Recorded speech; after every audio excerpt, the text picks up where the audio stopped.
Salutation, darlings. Zorwing here, bringing you some more Genshin Impact. God damn it, I forgot to do the thing. Okay, we're here. Ignore ignore the flash of pink. Okay, so we're in Fontaine. Why the hell are we in Fontaine? Well, you might have read the title. When the Hearth-Flame goes out, the child doesn't exist. It's a fine day. He goes for a stroll around the Poisson. So, basically what happened is I was like, oh, the Mozzarella Wonderland. That sounds wonderful. And it's like, you'll gain a deeper understanding of the origins after completing the current Archon quest. I'm like, okay, so Archon quest, this, right? Eventually.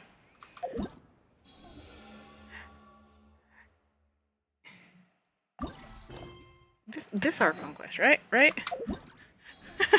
Huh, it also has a, recommended quest. What's that? Ignis Purgatorius, Chapter Act 1? These names are always weird. I'm like, huh, what's this? It's this!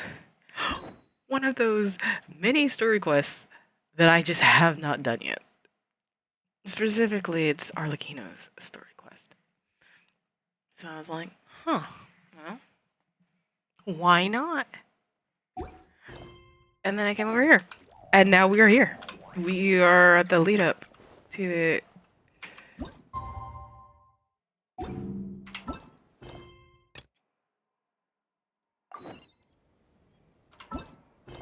Also focus mode.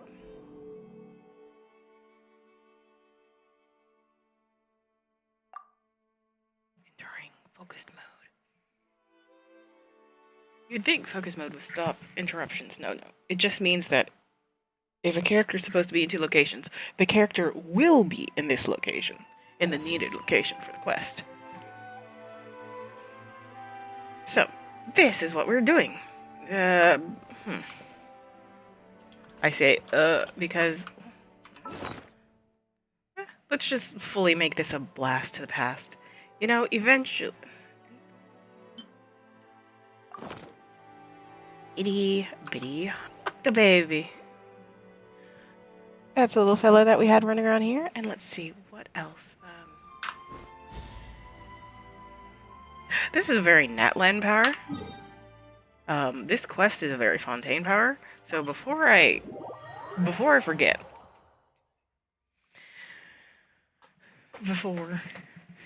you know, like little side note, I've been trying to get back into playing.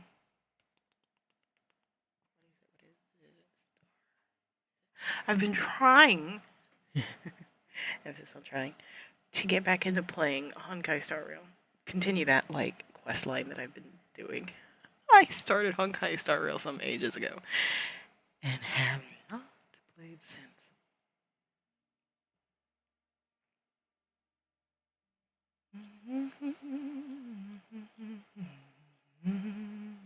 Ah, yes, I say, and then just full in conversation.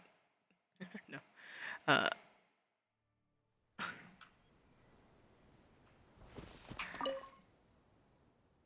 One thing that Star Rail has is, like, some of the early game characters. Like, the free characters that you get, your little 4-star companions over there, become 5 stars. Are you kidding? I would love to see Amber, Kaya, and Lisa, like, become 5 stars. Like, that would be so amazing. Yes, them getting outfits is nice. We have 2 out of 3. I mean, technically she has an outfit, if you know, you know. But, like, are you kidding me? I would love to see 5-star Kaya, 5-star Amber, 5-star Lisa. Also, we're on the wrong side of the lake. I don't want to teleport again. It's just right over there. Also, lake. Does this count as like a lake or an ocean or what? Like the sea's a fontaine. Like, is this salt water? Like, I would imagine it's salt water, but also, I don't think it's salt water at all. Like, this is the source of all water in Teyvat, right? So then, like, we are actively up in the air. Like, well, you can't really tell from it. But we are up in the air. So, like,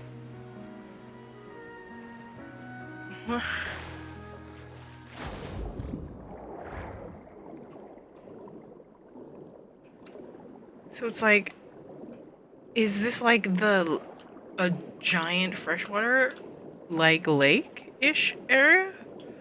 Is it an ocean? I don't know. Because, like I said, the water is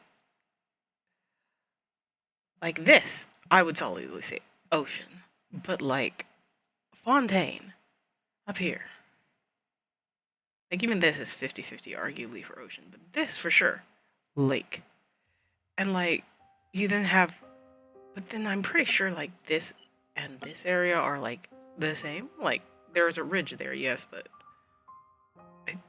Like... Is it a lake? I think it's a lake, and then it leads into these rivers and water valleys and whatnot, which I'm pretty sure, like, if you asked me before Fontaine, I would have said they were definitely fresh water. And, like, Mondstadt area over here, 100% fresh water. Well, freshwater lake. But I'm also pretty sure that it's fueled from the waters here over in Fontaine. Anywho, darlings, Blast of the Past episode,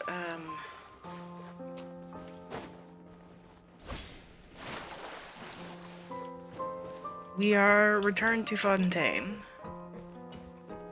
Specifically, the Poisson. And honestly, being here, doing all our cleanup quests before Riseline, Navi, and Chiori.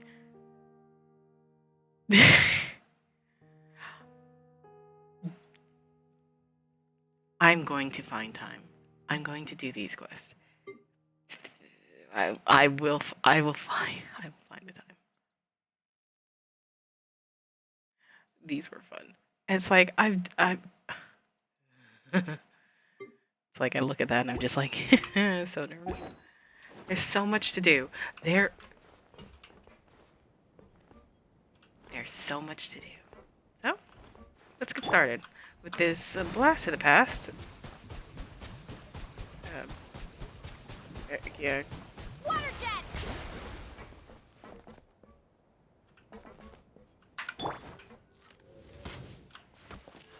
Anywho, local chicken wing does not survive. Oh. Let's go see what this is all about.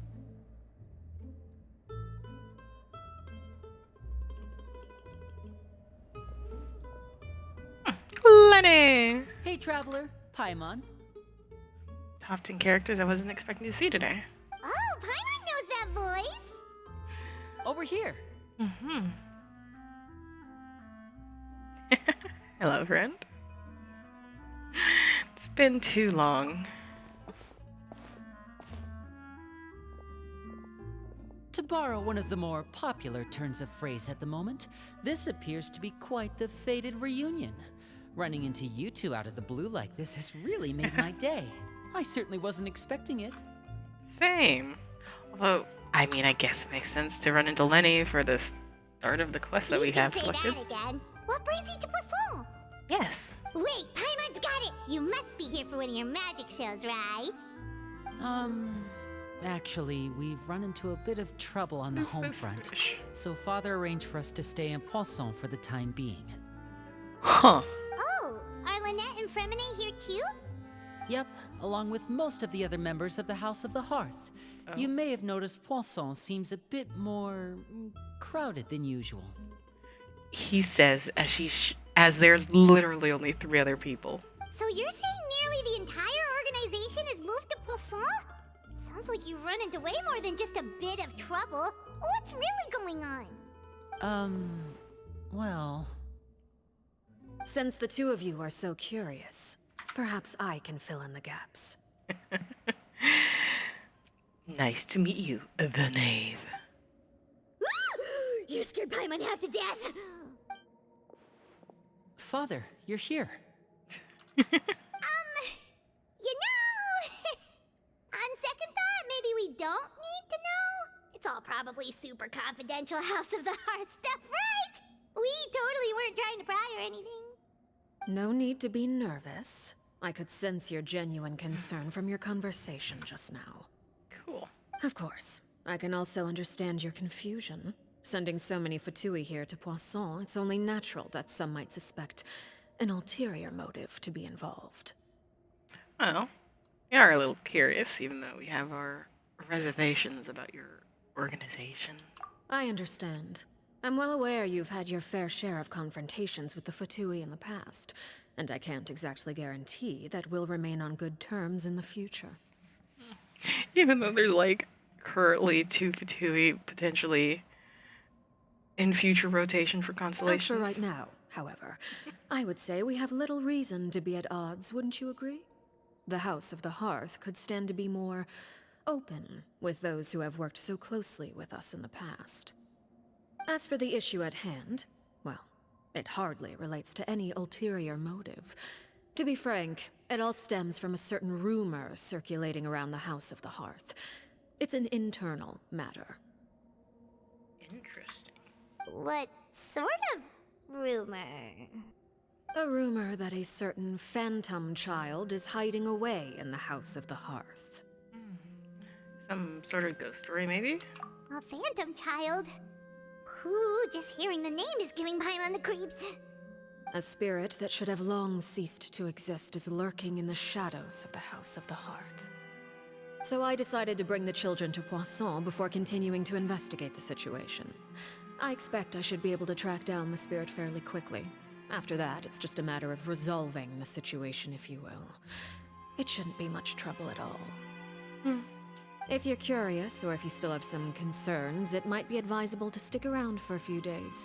I'm sure the children would be exceedingly pleased to welcome some visitors.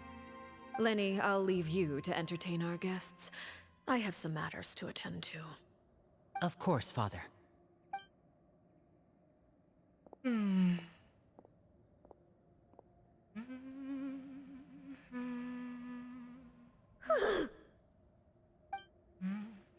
help but feel intimidated during that conversation with the knave. Now that she's gone, it feels like I can finally breathe again. She also suggested that we stick around for a few days, but why? It has long been a dream of mine to invite you to our home and introduce you to my other siblings. You're quite well known in the organization already. A lot of people have been talking about you, especially after everything with the prophecy. Cat. He's full-on bug-eyed. I see you. I see you. I have space on my desk. Come on, Onyx.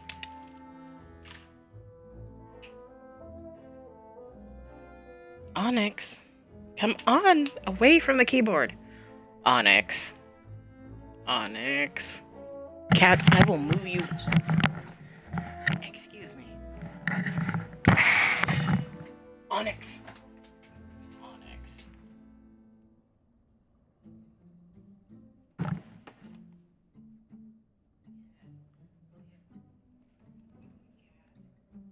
Onyx.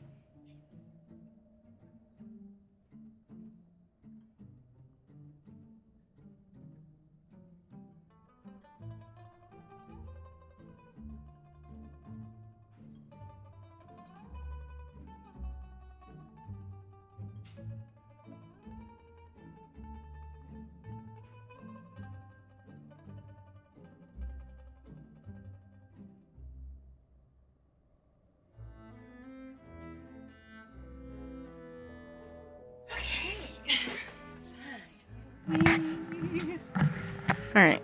Reservations about particular cat Onyx. Onyx is the type of cat that will just walk over, lay down on your keyboard, and delete everything from whatever document you have running. Like, he's that kind of cat. Just... If you're willing, why don't you stay a while and have a little chat with us? I can't leave him. I can't leave my computer at his mercy. Alright. We don't have anything else to do right now anyway. But let's be clear, we're just gonna be there as guests, okay? Don't get any funny... Oh, wait a second. If we're your guests, that probably means we'll be treated to lots of yummy food, right? And bye. Of course. During our stay in Poisson, we've been helping out the locals with some fishing. We bring in quite the bounty every day. In fact, today's the perfect chance for me to show you what I can do in the kitchen. Let's go. I'll take you to where we're staying.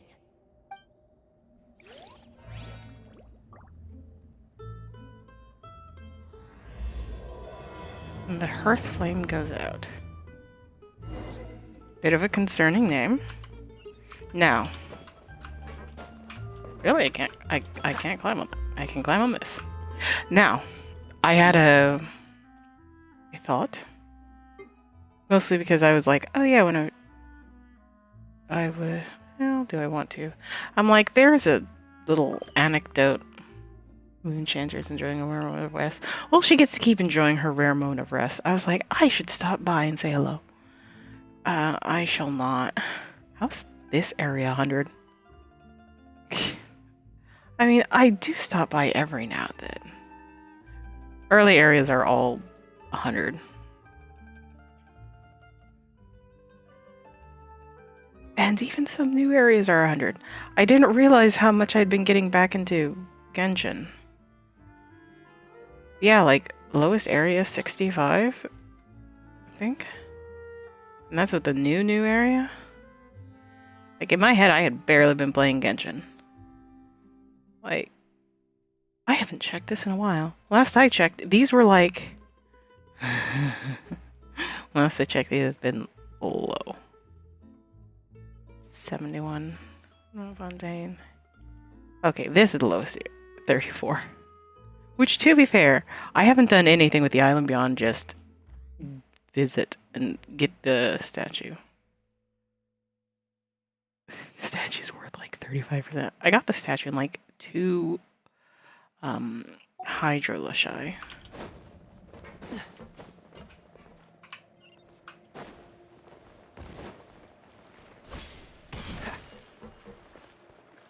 Bird. I do find it extra funny. They're like, ah, yes, there's so many more people here. It's so crowded. And like, sure. Practically, this might no longer be time. But you would think that because I'm actively doing a quest, that there would be some more NPCs around. It's basically empty here.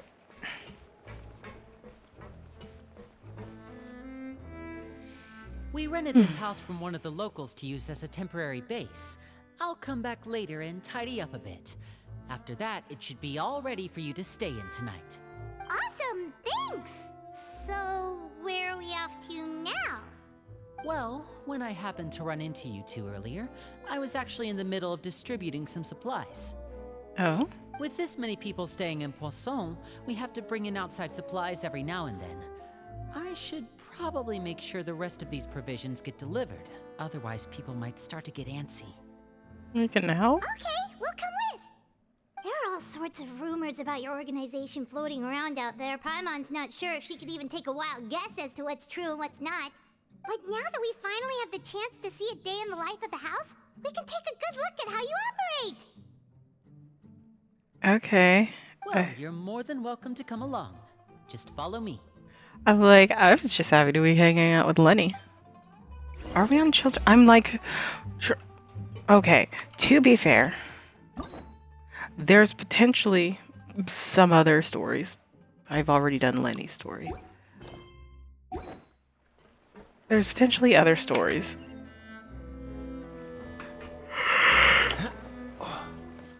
I'm trying to remember, at this point in time, like, were we not on good terms?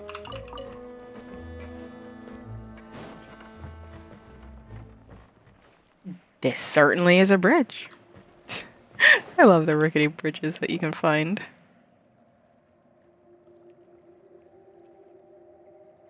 Linny, you're finally here. The supplies. I'm assuming you've... Brought them with me? Yep, here you go. Hello? Something caught your eye?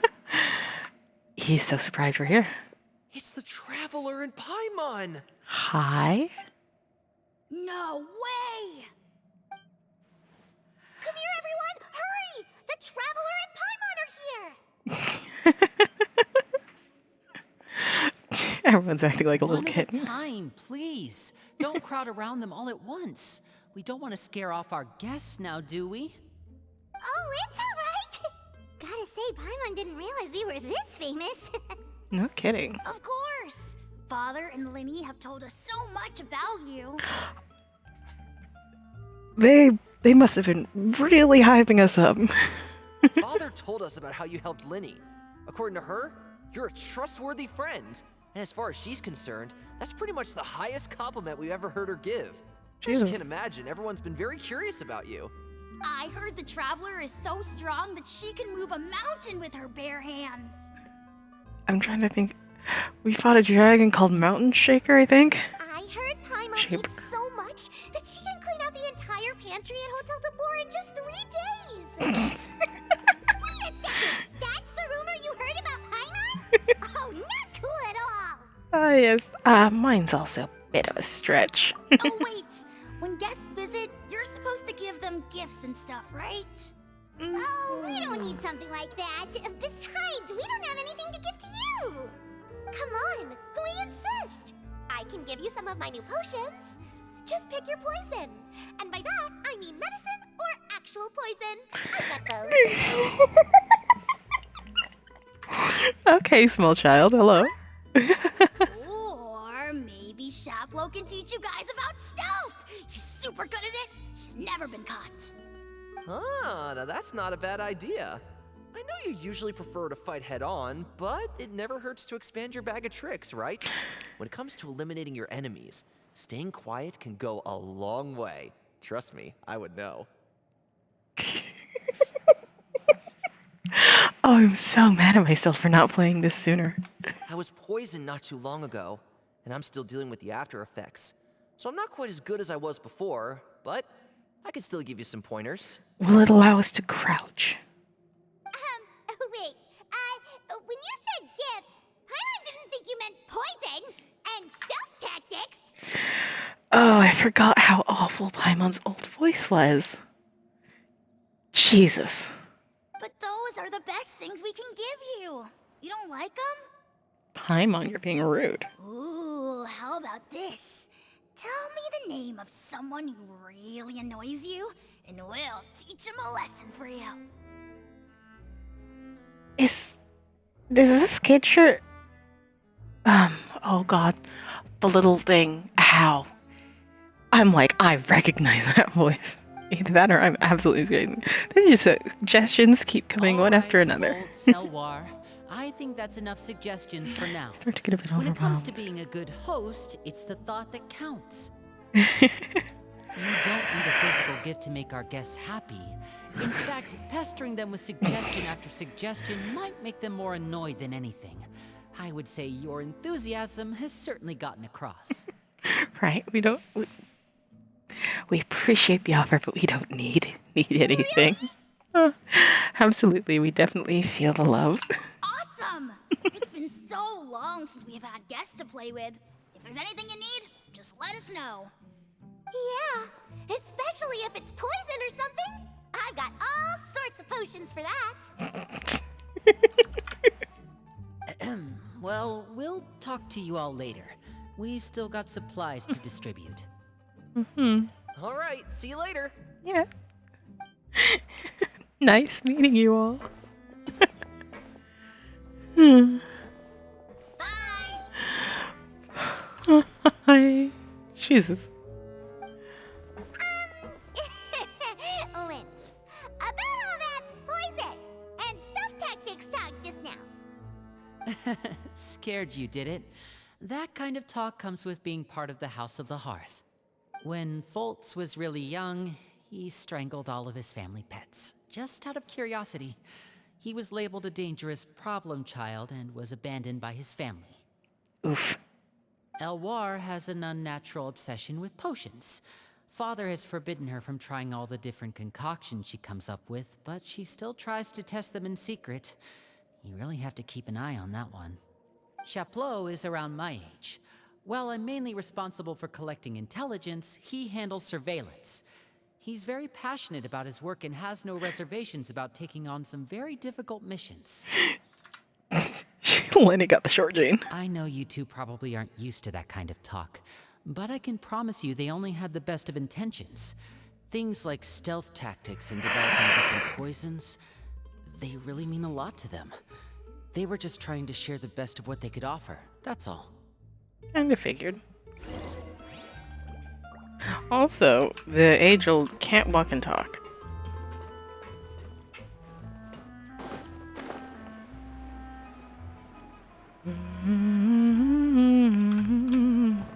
Again, just love rickety old bridge. You can hear them creaking under our feet. Will they ever break? No.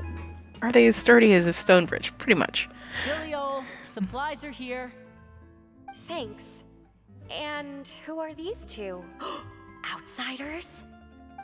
Allow me to introduce you. Someone who This doesn't. is the Traveler and Paimon. Hello, hello. Salutations. You're the famous duo I've been hearing so much about. It's nice to meet you. I heard you've traveled to all sorts of places. Is that true? Sure certain. Even some that you don't even know exist yet. We're making our way all across to that. Well, Oh, good for you. You must be pretty familiar with Fontaine by now then. Have you seen the new opera that started running recently? I think it's called... The 4,000 Thieves? Oh, this is the first we've heard of it. It seems like it's going to be fantastic. From what I've been able to tell from the posters, anyway. You should definitely check it out if you have the time. Oh, and there's The Blind Maiden, too. That one is supposed to have audience interaction. Seems pretty interesting. you spend some time talking about particular After this mission is over, I think I'll go get a manicure. atmospheres become more and more relaxed. Oh, maybe I should dye my hair. Wonder how much it'll cost. Is it just Paimon, or do these two seem much easier to get along with than the others? Looks like the House of the Hearth has some normal members after all. I heard that.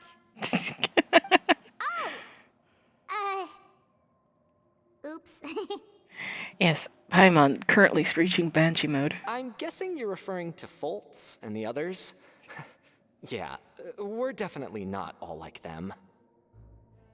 I bet those crazies are practically foaming at the mouth right now. I'm sure they just can't wait to get back to Snezhnaya to carry out the plan. That's enough, Filio. Don't talk about family members behind their back, right? Whatever. Let's go. Guess this is goodbye then. If you ever have some time, we should go see the opera together.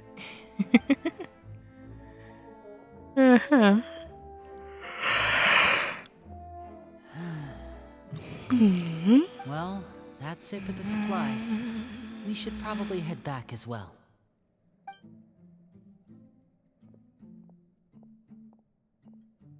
Well, they didn't seem too happy with each other.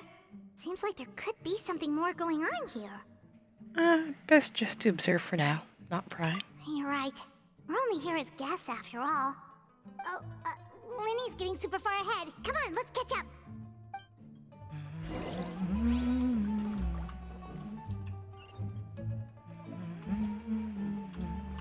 Oh.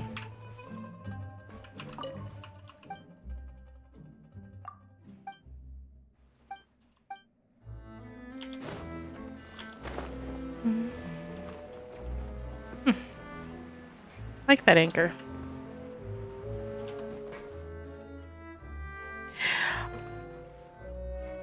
The way it's swaying implies like it's basically made of paper mache.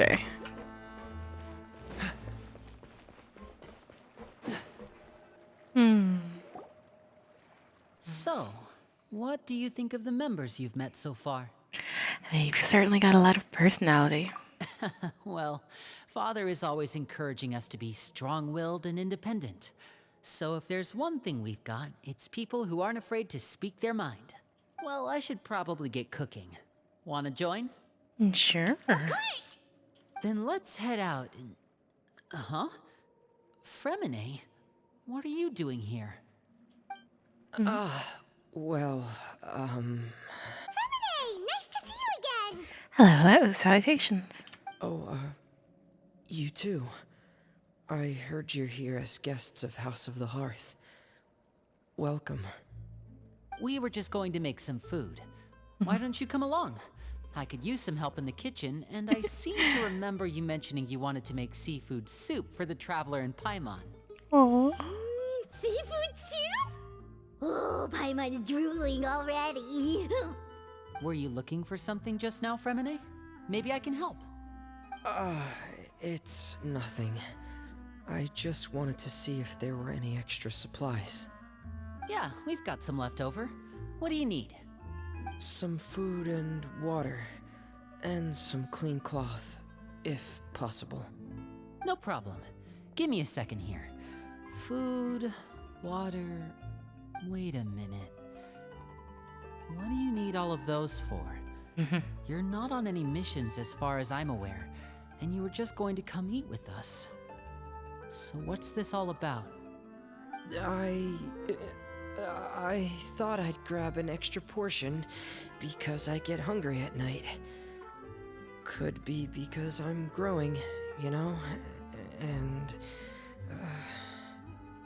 Fremine, you remember what I told you? You're not like me. Your lying skills still need some work. Tell me what's going on. Is it really bad enough that you have to keep it from your own brother? Maybe it'll be better if we gave them some space.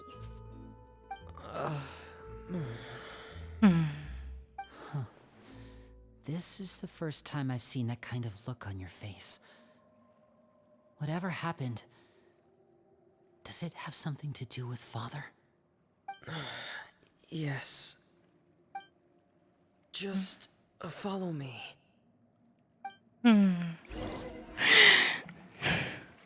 Low-key, I forgot what his voice sounded like.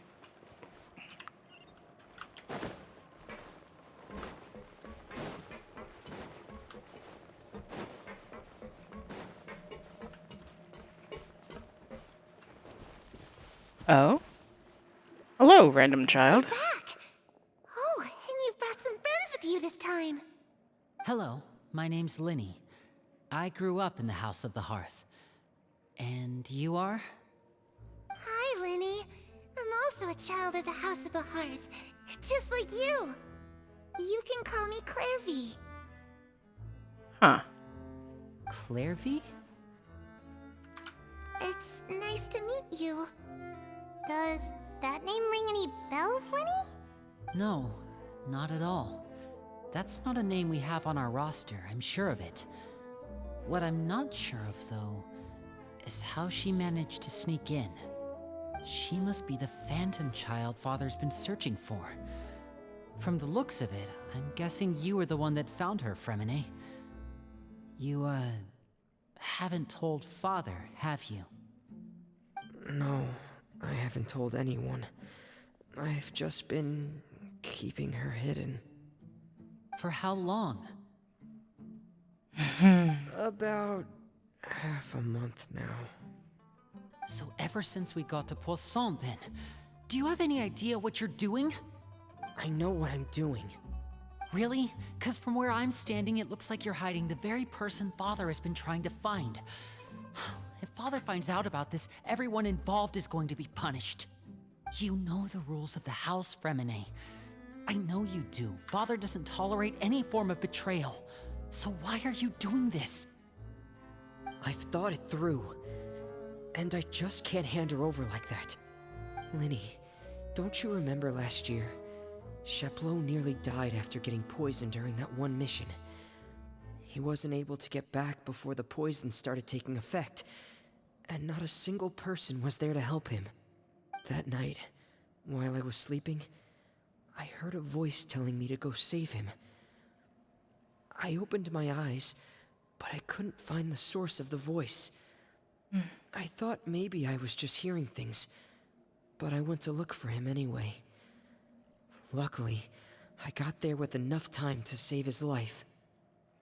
That feeling of being haunted, of hearing voices, it's happened many times in the House of the Hearth. I'm sure you've noticed. So what you're saying is, that was her? She was the one who spoke to you that night? Unless there are other spirits roaming around the House of the Hearth, I don't think there's any other possibility. If Clairvy were our enemy, it wouldn't matter whether she was a spirit or an actual child. I would have acted without a second thought, because that's what Father ordered us to do. But she's been living with us, helping us from the shadows all this time. I think that makes her family. I couldn't just hand her over to be dealt with. Not when there's so much we still don't know. So what's your plan then? You can't keep her here forever. Someone is bound to find out eventually. I haven't thought that far yet. I don't want to disobey an order from Father, but I also don't want to put Clairvy in danger. I'm guessing that archipelago over there are Arlecchino. Mentally, I've been calling, I know she's Arlecchino. I've been calling her archipelago. Don't mind me. I've always gotten the impression that while she speaks harshly, like, she's not a Come bad with me. person. There are a couple things I'd like to say to you in private. Also, who says that she's gonna do anything bad? She's gonna deal with it. Cool. It's like Ayas. Those two sure care a lot about each other. Mm-hmm. Well, they got a funny way of showing it. From where Paimon was floating, it sure seemed like they were about to bite each other's heads off. No way. They have a really deep bond. I could tell right away, because I also have a friend like that. I just don't know how long that kind of bond can last. Oh? What do you mean? The darkness in the house runs deeper than you can imagine. No one can get out alive. I'm sorry, Linny. I really didn't mean to drag anyone else into this. Oh really? You didn't mean to? 'Cause I for one wish you did. Huh? What do you mean? You know, when we were younger, you didn't call me Linny. You called me brother, just like Lynette. We grew up together, the three of us. We were all orphans, all rescued by Father. Of all the siblings in the House of the Hearth, I think our bond was the closest. Later on, when you started calling me Linny, I wasn't actually surprised. After all, Lynette and I are related by blood. We've had to depend on each other to survive long before we joined the house. Linny, The darkest and most difficult moments of my life happened before you and I had ever met. I'm sure that's true for you as well. Even so, Fremine, we've stood by each other for all these years now, and to me, that means more than blood. You and Lynette are the most important people in my life. No one can replace you. So I won't let you face anything alone. Not if I can help it. Aw, Lenny. Oh, looks like things are getting kinda heated between Linny and Fremine. Maybe we should go check on them. Oh, it's raining. I should put my clothes away.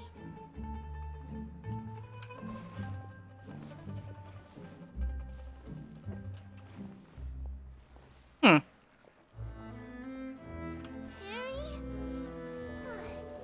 Looks like she's not here either.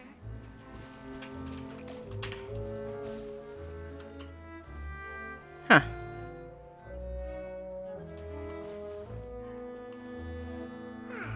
It's time to read.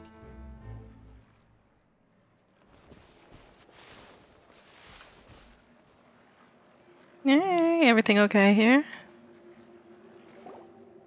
Hey, you two! Hope we aren't interrupting anything. Like a fight, or... Oh, wait a No minute. tact. Lemonade, you're not crying, are you? Is everything alright? Everything's fine. Thanks for asking. Aw. Well, we're all friends here, right? We've been through so much together, so if there's anything we can do to help, just say the word. It's just a small family dispute.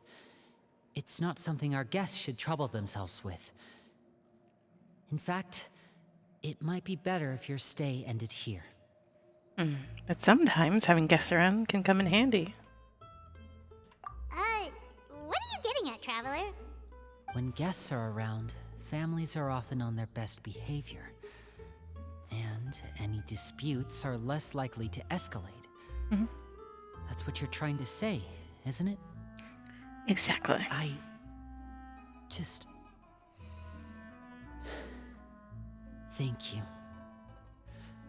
I was really hoping to keep you out of it. But even if I could think of some other reason to turn you away, I'm not sure I could convince you. I know things could turn dangerous, so I promise you this. From now on, I'll protect you like my life depends on it. Me too. Well, back to the matter at hand then. If we don't plan on handing Clairvy over to Father, then our only other option is to solve the mystery of her identity before Father is able to track her down. That means finding out where she came from and what she's doing here. Then we can send her on her merry way and pretend like none of this ever happened. I've tried that already. And? And... nothing. I tried taking her somewhere really far away, but... after some time, she just reappeared. She even came with us all the way to Poisson. It seems like wherever the house is, she follows. I don't know much about spirits. Do you two have any ideas? Let's see here. A few problems. Paimon remembers hearing something like, if you fulfill a spirit's last wish before they died, they'll let go of whatever's keeping them here and return to the ley lines. Oh, it's just that Paimon doesn't really remember where she heard that, so it's not guaranteed to work or anything. Well, sounds like it's worth a shot. Guess that means we should go ask her about her wish. But first, Fremine, I need you to promise me something. What is it? I need you to promise me that this will stay between the two of us. We're the masterminds behind this whole thing. No one else gets involved. Can you do that for me? Of course. I promise. All right. Then let's seal the promise just like when we were kids. Fist bump on Jesus. 3. Ready? 1, 2, 3. Jesus. Swear. Oh.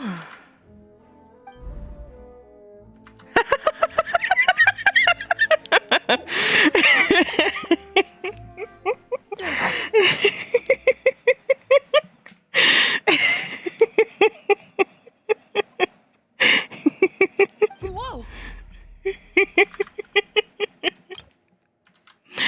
Ah, yes, and and from right out of left field, Lynette! Lynette scared us. What a surprise! What brings you here, little sister?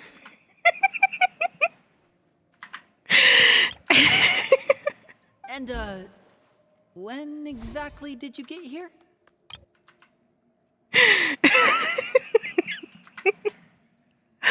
Oh, Lynette, I love you.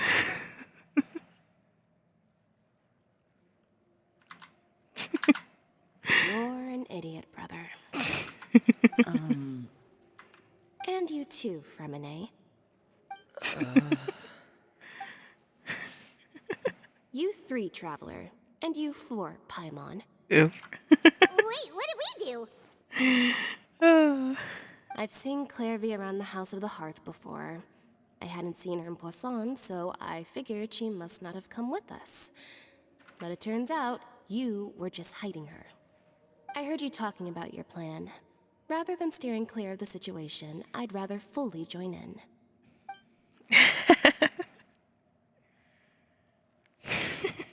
If you don't agree, I'll have no choice but to report everything back to Father. Simple as that. Ah. Not only is she super sneaky, she has the best blackmail. You're not giving us much wiggle room here, Lynette. Well, I guess we're all in this together then. After we talk to Clairvy, we'll figure out our next move. There's no time to lose. Let's go. Bunch of shorties. They're all so short.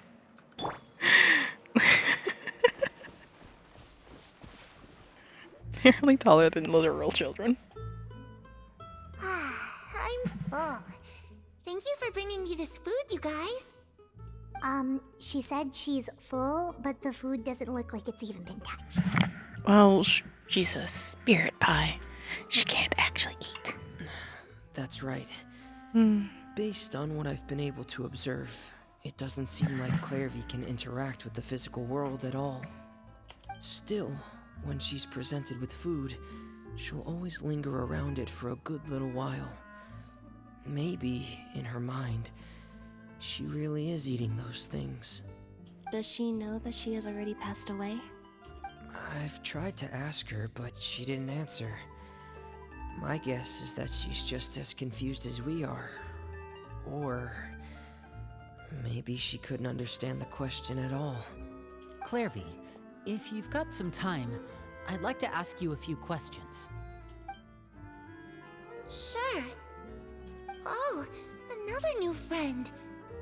Hi, I'm Clairvy. Hello. Aw. Clairvy, how did you join the House of the Hearth? Huh? Isn't it the same for everybody? The knave brings you here and then you can't leave. It's just that your name, it's not on the roster. And I've never seen you before. The roster? Oh, I get it now. I think there might be some things you don't know about this place. The people in charge, they're not as nice as they look. They say they keep a roster, but it's not complete. There are a lot of people who aren't on it, and never will be. In this house, some people are family, and other people are just test subjects. Those kinds of people aren't ever going to get a place on the roster. Unless it's the roster of people who've been executed.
Wait, does that mean the knave...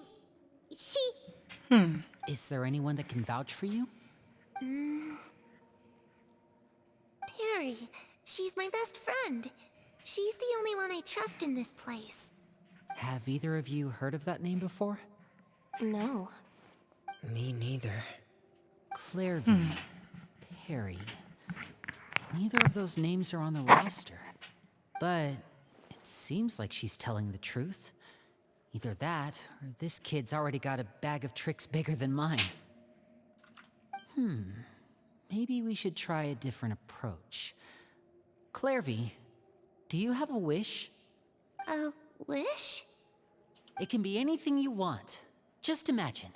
It's your birthday, you're blowing out the candles, and your wish is...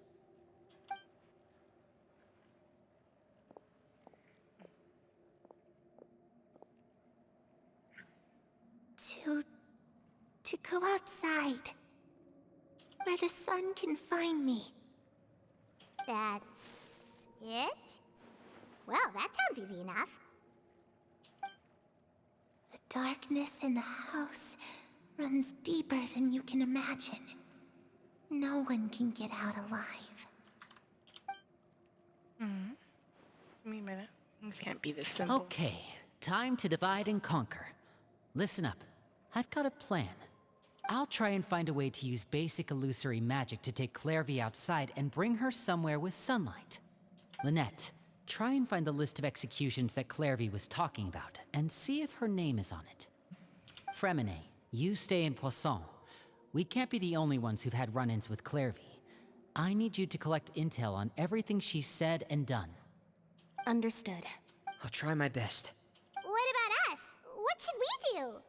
I really appreciate your willingness to help, but this is a family matter. I don't want to drag you in too deep. It's too risky. Let me think. Since Father considers you to be guests, maybe you could stick by her side for a little while. You don't need to do anything except keep up some nice, casual conversation. Ah, Paimon gets it. You want us to distract her. So, how should we contact you? I'll give you a magic bird. If Father suspects something, all you need to do is release it when she's not looking, and it'll alert me that something's wrong. Of course, that's only as a last resort. If Father doesn't seem to notice us, there's no need to make contact. We'll reconvene here tonight after all's said and done. If the worst case scenario happens and we're discovered, just tell Father everything. We're not going to let our guests get punished for our own actions. That's where we draw the line. Be careful. You too. Okay, this is where we part. Father should be at the beach nearby.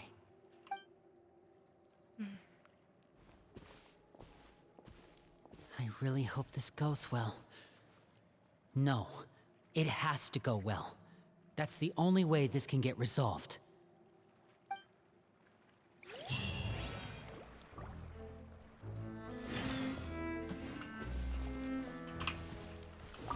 Clairvy, I'd like to take you somewhere. Is that okay with you? Sure. Where are we going?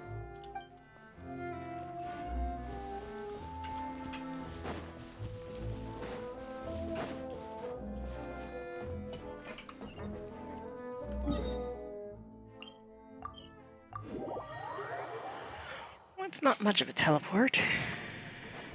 Gets us from down there to up here.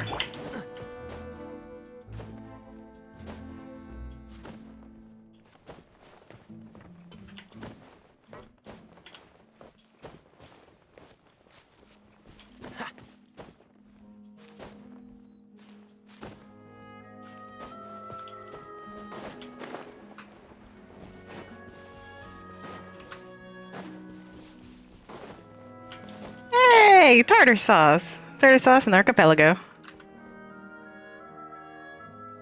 Things must be serious. Jesus.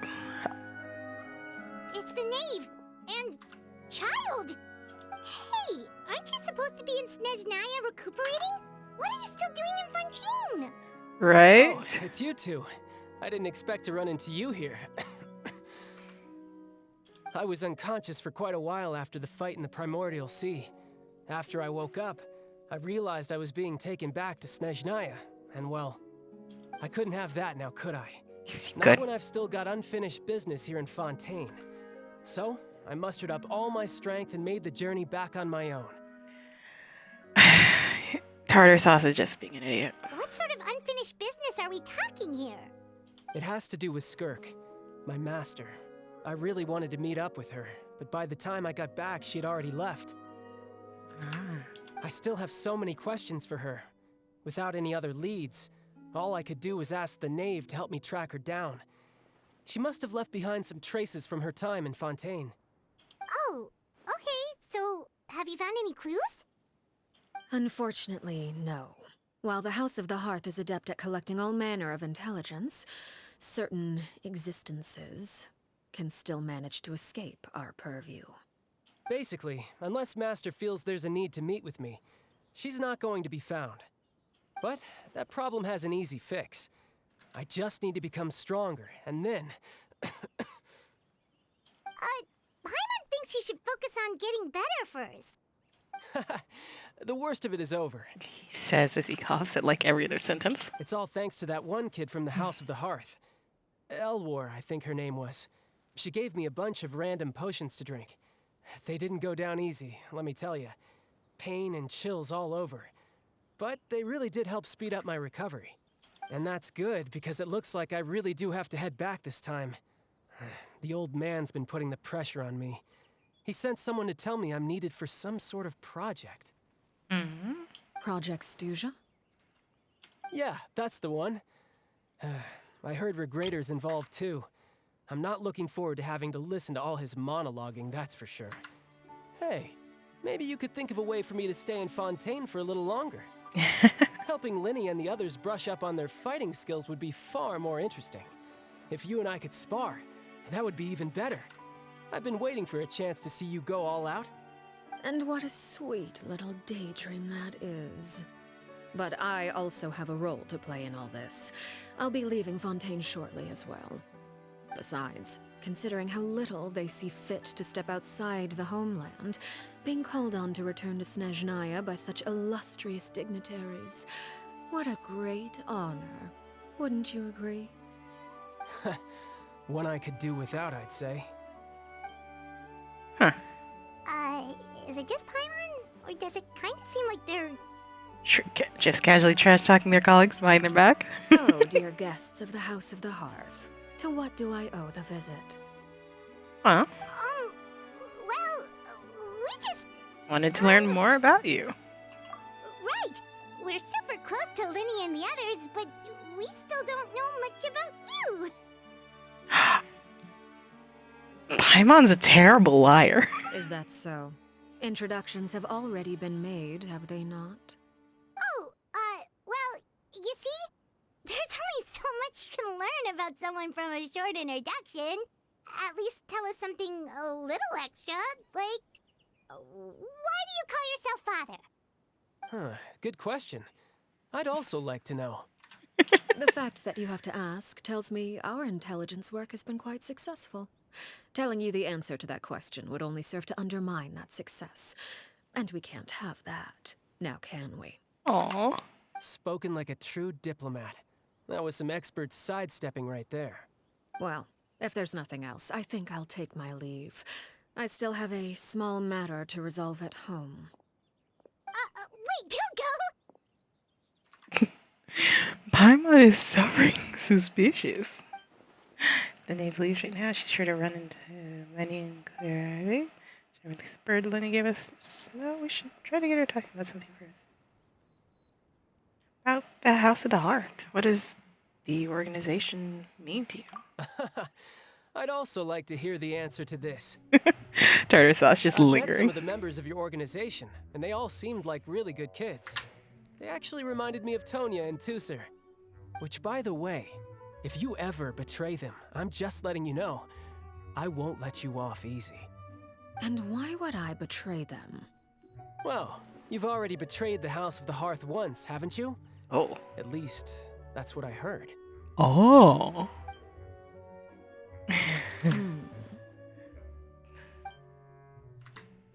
Okay, I admit. That's just what the old man told me. The rooster, I mean. And they betray the House of the Hearth, so does that mean what Clary said was true? Does they really treat her children like test subjects? Wait, did you really do something bad to those kids? Never mind what I've done. I'm more curious as to what the mighty rooster had to say. Care to enlighten me? Ah, well, nothing much. Just some stuff about you taking out many other members of the House of the Hearth, and even going so far to attack your own family. I see.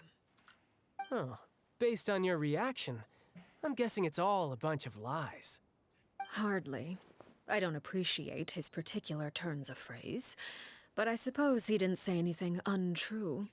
Although, it would be more accurate to say that there is a certain level of prejudice involved, but I don't intend to clear that up just yet. Prejudice has a funny way of concealing the real truth behind certain things, an attribute that I find to be quite advantageous. Call yourself a Fontanian, for example, and people will assume all sorts of things, when the real truth is that this is simply the land where I was raised. Huh? You're not actually from Fontaine? But then why did you try to help out with the prophecy and everything? I was trying to protect the children born in Fontaine. Claiming that I myself was a Fontanian simply made it easier to operate. People would hardly suspect a fellow Fontanian of having any ulterior motives. Huh? Who wouldn't want to save their homeland after all? Alright, fair enough, fair enough. The primordial sea wouldn't have any effect on me, but it would have caused great harm to the House of the Hearth. Well, you wanted extra information, didn't you? There you go. I hope that satisfied your curiosity. So much for learning anything else about her betrayal. She probably only revealed that other secret in order to change the subject. It seems like she's trying to avoid talking about her past. So, you stayed in Fontaine for the kids. I guess I was wrong to believe you'd betray them. Apologies. Looks like I was holding on to some prejudices myself. Good. Like I said, I like it when others have misconceptions of me. Oh. Actually, while I was recuperating at the House of the Hearth, there was something else that really caught my attention. I heard that members always resolve disputes and arguments with a friendly spar, and the loser has to back down. Seems pretty cool if you ask me. Would also give them plenty of opportunities to hone their skills. Well, that's only a recent development. In the past, such spars weren't nearly so friendly. The losing party would lose everything, including their life. They were that high stakes? Whew, at least that's not a thing anymore. Well, the current atmosphere's not half bad. I'm a bit jealous, actually. You've got so many family members around you, and you even get to live with them. That's a loaded statement. Having a lot of family around means dealing with a considerable amount of bickering and scheming. Once Tonya and Tusser enter their rebellious phase, I'm sure you'll understand. Just imagine. Tusser becomes obsessed with plucking out strands from the rooster's mustache, or Tonya decides to dye her hair 42 different colors. Okay. I get the picture. As the conversation shifts to the topic of Tonya and Tusser, child begins. Oh God. You find yourself grateful. Well, would you look at the time? I should probably get going. Hold on. I'm catching up on the replay. I proceeded to also miss the replay. God damn. I hate when the black screens are automatic. Traveler, Paimon, I'm not sure where our paths will cross next, but the next time we run into each other, we should definitely try and find some time to spar. Again, maybe this is a conversation we can have when you look less like you're gonna kill over. All right. Well, thanks for everything, Arlecchino. No thanks necessary. You also played a part in obtaining the Gnosis. I would say we can call ourselves even. I like the sound of that. Well, I'm off. See you all some other time. See you, tartar sauce. We should probably get going too. Do you want to head back with us? Oh? You want me to leave so soon? Oh, well, you see, I'm rather enjoying the evening breeze. If you don't mind, I think I'll stick around for a bit. I have some things to think about. Yeah, like why were we acting so suspicious? Apologies for not attending to you like a proper host. Please forgive this slight. I do hope you'll have a pleasant stay. Huh.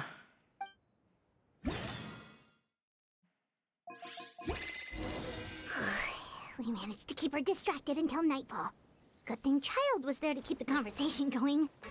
You don't think she suspected anything, do you? Oh, I wonder if Liddy ran into any issues. Let's hurry back and see how everything went. Paimon, you were so suspicious. Oh? You decided to stay a little longer?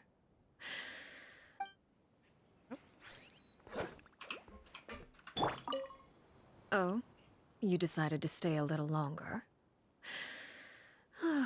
Let's take in the ocean view together, then.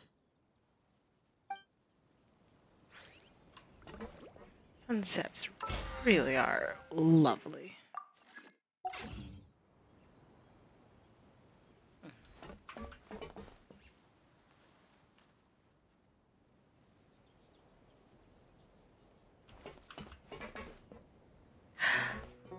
Also, I do love that the bubble casts no shadow, because why would it?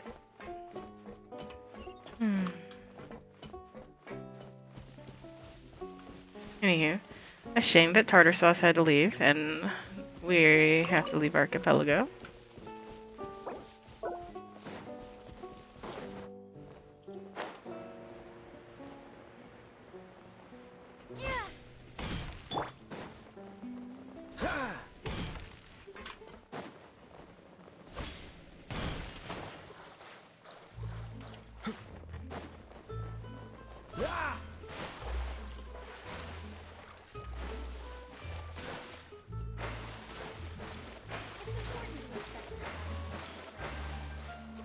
Wait, what now?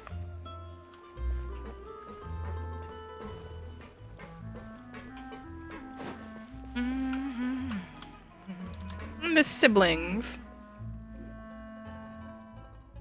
Lenny, how did everything go? Yes, how? So, Well, long story short, we ran into a small issue. Clairvy can't go into the sunlight. what do you mean? Everything was fine at first. She followed me up to the surface just like I told her. But as I led her out of the shadows and into the sunlight, she vanished. Interesting. I turned around and there she was, standing at the edge of the shadows, silently watching me. Huh. Maybe she's afraid of sunlight, or... No, it wouldn't be her wish if that were the case. Well, we could always try pushing her into it. Not sure pushing works on a non-corporeal being. Oh, true. I've pretty much tried it all already. Nothing worked. Eventually, the sun went down, so all I could do was bring her back here. How did it go with you, Lynette? Good. I've got the list. It's right here. Really? Well, what are we waiting for? Let's take a look.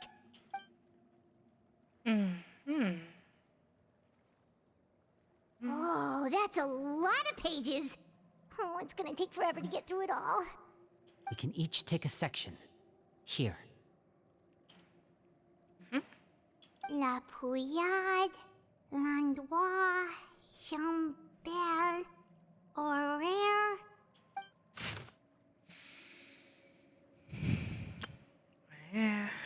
Lanios, Alam, Poudet, Jambel. Oh, yikes. That Horaire guy has a huge scar on his face. He's kinda giving Paimon the creeps. Ah, I've met him before. The scar is from an injury he received during a mission. I still remember him joking with me about it. He said any future lover would take one look at him and then lose all interest. Did he say anything else? Well, I asked if there was someone he was interested in. He said no, and that's where our conversation ended. It was only later that I learned he really did have someone he liked. He risked everything to escape so he could be with her, but it didn't work. One day, Father asked to see him, and, well, I never saw him again after that. Wait, so that means the knave, she... It may seem cruel, but it's just one of the rules of the house. Betrayal is not to be taken lightly. We know too many secrets to come and go as we please. So, if you do try to leave, you pay with your life. A solemn atmosphere descends over the group Her as... name's not here, huh? Well, that's not too surprising. It doesn't seem like this list is complete. It only contains records dating back around 5 years. Let's shift our attention then. Fremine, were you able to find anything out? Fremine. Sorry. I was thinking about something. I managed to talk to quite a few people, but I couldn't help but notice that the atmosphere in the house was a little... strange. Oh? Strange. How so? Yeah, I mean, I know there have been arguments in the past, times when people haven't gotten along. Chaplot and Filial are a good example of that. Oh, those are two of the people that we met while delivering supplies. Paimon can see how they might not get along. They had very different vibes, and their, interests seem to be pretty different as well. That's to be expected, actually. Father brought us all here, shared her knowledge with us, taught us how to fight. That's one thing we all share. But that's also where the similarities end. Not all of us feel the same desire to stay here. As members of the House of the Hearth, we're also considered part of the Fatui. And to a lot of people, that's an identity they never asked for. Certain members get older and realize they want something else for themselves. But considering the rules of the house, most people would never say that out loud. People like Chaplot and Foltz are loyal to Father and her vision. They're proud to be part of the Fatui. Filial and Nantoy, on the other hand, well, they aren't quite as enthusiastic. These kinds of conflicts have always been there. It's not like Father is in the dark about any of this. Well, that's true. But it just feels like things have gotten worse lately. Filial and the others, it seemed like they were meeting in secret to talk about something. I can't say for sure, but I think they've met Clairvy. You think she's been inciting them to act out? No, not exactly. But I wouldn't be surprised if she said something to them about the darkness in the house and how deep it runs. She's told me about it before. Experiments being run on children. People being used as pawns on the battlefield without so much as the strength to survive. And they just believed all that? Without any evidence? Clairvy's words probably gave them the excuse they were looking for. Whether they actually believe them to be true is secondary. Right. This is all because of Project Stuja, isn't it? Whoa, hold on a second. What's this Project Stuja all about, huh? This is the second time it's come up now. Sorry, but I'm not sure of the details either. Oh. I only know what Father has told us, which is that it's something the Rooster and Regrader have been working on together. Apparently, it has to do with the Fatui's strategic plan for the future. Because the House of the Hearth was so successful in obtaining the Gnosis, we now have the honor of playing a key role in Project Stuja. Wait, but isn't that a good thing? Key role is just another way of saying dangerous role. To us, the whole thing is an inconvenience. Yes, be careful about doing something too well. You get to do it again and again. Father thinks so too, but she's in no position to refuse. Their plan isn't exactly unreasonable, and they've been funneling the house a lot of funding. It's just that we'll lose a lot of members in the process. Participating in the plan, it's an honor in name only. What they're really trying to do is subdue us. The existence of an intelligence organization outside their control makes them feel uneasy. Looks like the Fatui are plotting something big, but given how little Lenny and the others seem to know about it, I probably won't be able to learn much. Should keep a sharp eye out during any future dealings with the Fatui to see what I can learn. Okay, super complicated top secret Fatui business aside, what does all of this have to do with the conflicts you were talking about earlier? Paimon doesn't get the connection. They're probably thinking that what is it? What do they call it? Hold on, I learned.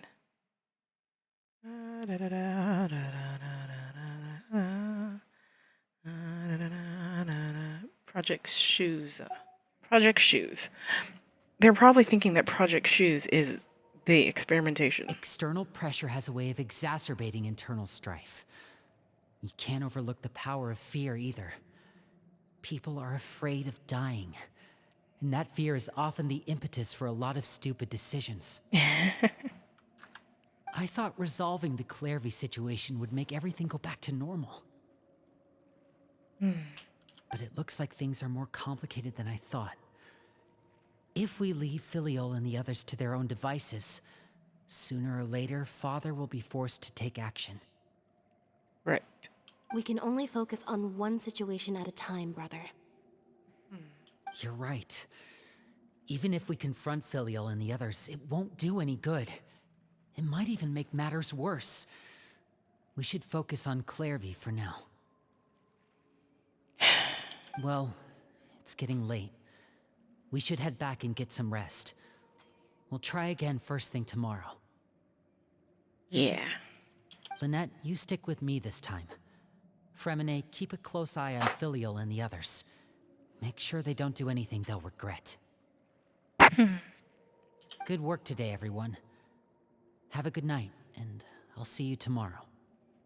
See you, Lenny. Safe.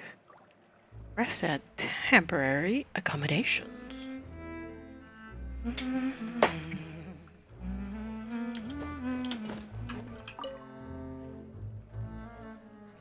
Your miners, all sorts of spots. I'm always looking forward to an early night, but she can't sleep at all. She can't seem to fall asleep. Hey, you don't think the knave will be too angry with Lenny and everyone if she finds out about all this, do you? It's kind of hard to say. She's even scary when she smiles. If she were to actually get angry... Ooh, you have to protect Paimon if that happens, okay, Traveler? You can just hide behind me. Trust is effort, Traveler.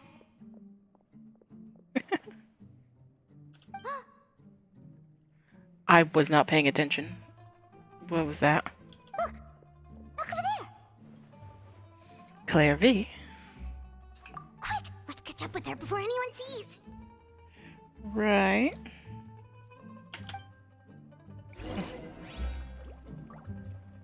Yes.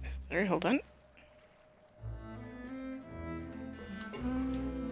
I thought that was Claire V, and then I looked closer and like that. Claire V has pink hair.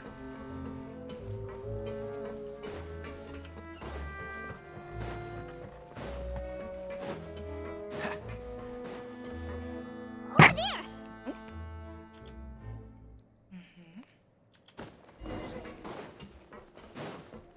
Follow Claire V. What's the hurry? Up to the sun. Oh, where is she going? Oh, if someone sees her, we're toast.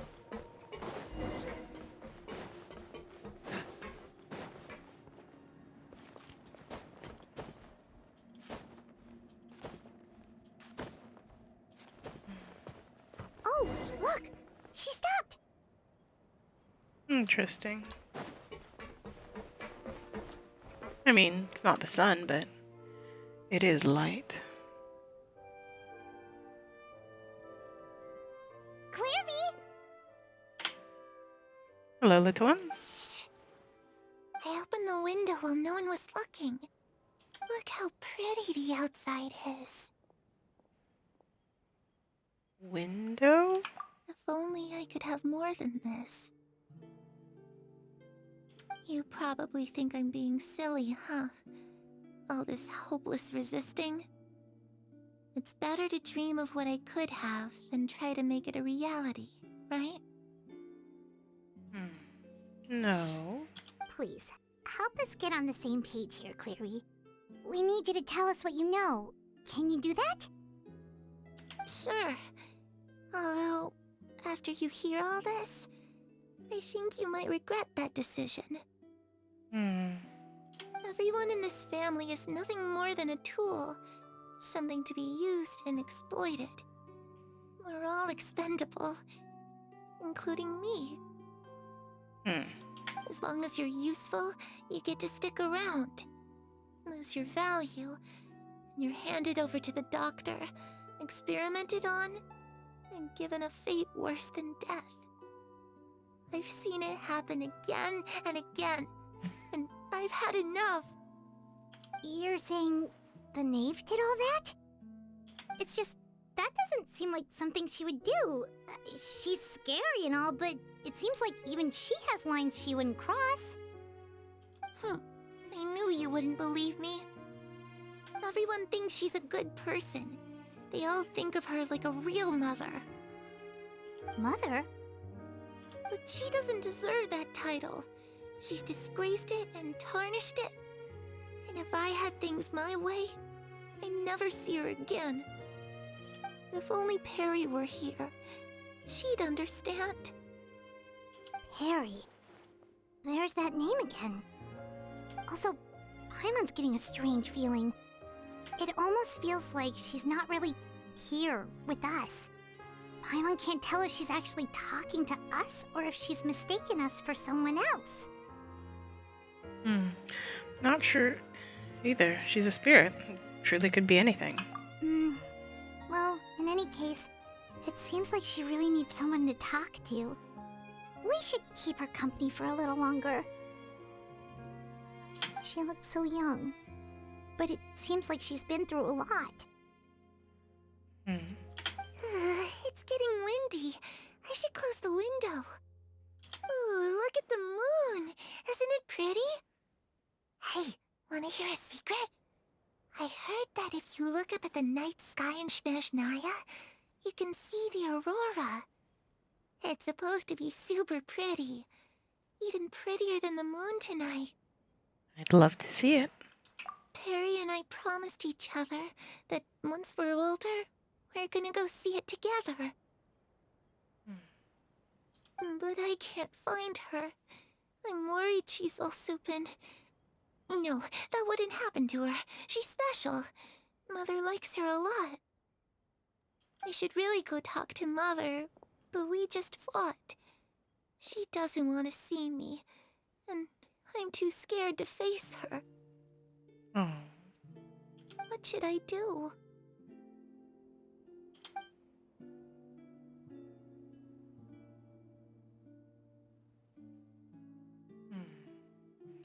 Lots going on, and things don't quite make sense, which sometimes Clary seems to get back to herself. Paimon really doesn't understand what's going on with her. She gives a weak smile and leaves on her own. Well, let's head back. We've got an early morning tomorrow.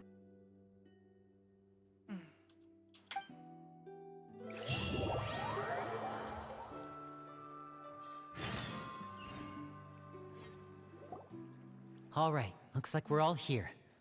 Let's go ahead with the plan. Before we do that, I have a question. Oh? What is it? Has the knave and the doctor ever worked together? What makes you ask that? Well, we kinda ran into Clairview last night, and that's what she told us. We met the doctor back in Sumeru. He's super dangerous, and he's done all sorts of bad things. It's possible that Father and the Doctor have had certain dealings, but I don't think Father would work with him. We're not really on the same side, so there's not a lot of trust between them. That doesn't exactly set the stage for a successful partnership. Right. I did hear, though, that when Father first became a Harbinger, the Doctor offered to work with the House of the Hearth. Father rejected most of his proposals, except for one. It had to do with some sort of secret experiment. Secret experiment? Could that be what Clairvy was talking about? I don't know any details about the experiment itself, but I do know it's an entirely independent operation. The doctor only proposed a direction for the research. That was the extent of his involvement. I still don't think that counts as working together. Okay. The details of the experiment are confidential, but complete records are kept on all participants. That doesn't seem to be the case with the situation Clairvy referred to. Right. I know you don't agree with some of the Fatui's methods, and I'm not asking you to. But I am asking you to trust us on this. The House of the Hearth has its own principles. There are certain lines we're not willing to cross. Right. Alright, that's good to hear at least. Clairvy seems to think the knave and the doctor worked together to do something horrible. If that turned out to be true, Paimon doesn't know how he would even face you guys. No kidding. The doctor is awful. It's just that it doesn't seem like Clairvy is lying either. So she's she's a ghost. She's before our time. The easiest thing to do would be just ask the knave directly, but Paimon doesn't think she'd tell us. Let's focus on the plan for now. Father didn't come back last night. She's probably still near the shore. We'll be counting on you to distract her. Okay, once more. Lynette, you're with me. Fremine, you know what to do. Be on your guard, everyone. All right, let's get to it. Okay.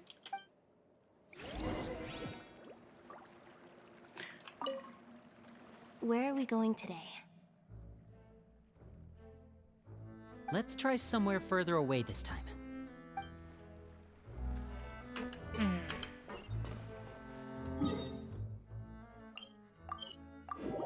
Once more. Quick teleport to here, then a turn around.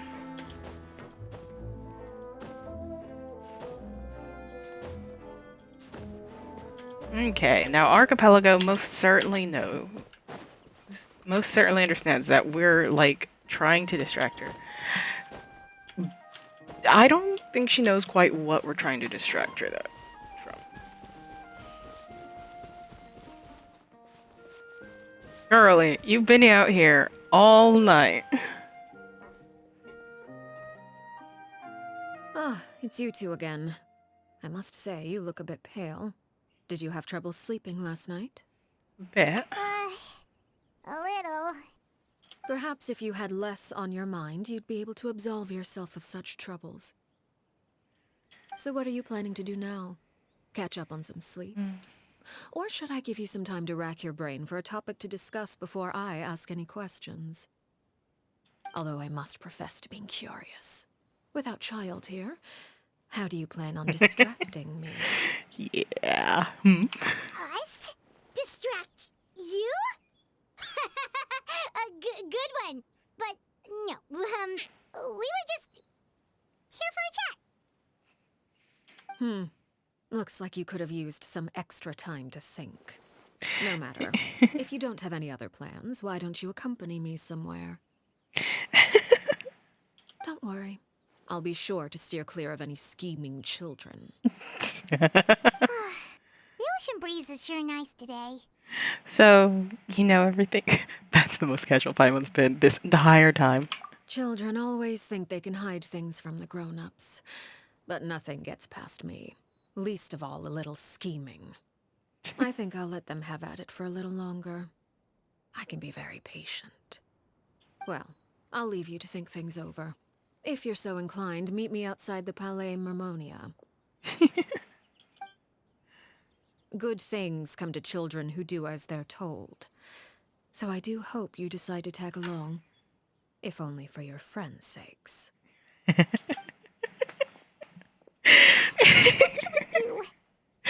Well, we tag along. She clearly knows about everything we've been doing, and Paimon doesn't think it'd be a stretch to say she was threatening us just now. We should release the pigeon that Lenny gave us. Oh, good idea. Hopefully he sees it in time. Well, we should probably head to the Palais Mermonia. Paimon doesn't want to find out what happens if we don't show up. Based on what the knave was saying just now, it sure didn't seem like it'd be anything good. Really don't have any other options, so I guess all we can do is take it one step at a time. Okay, then we probably shouldn't keep her waiting. It seems like Linny and the others are on thin ice, so let's do our best to not get them in any more trouble. I want to ask Miss Father here about mysterious mother. Jeez.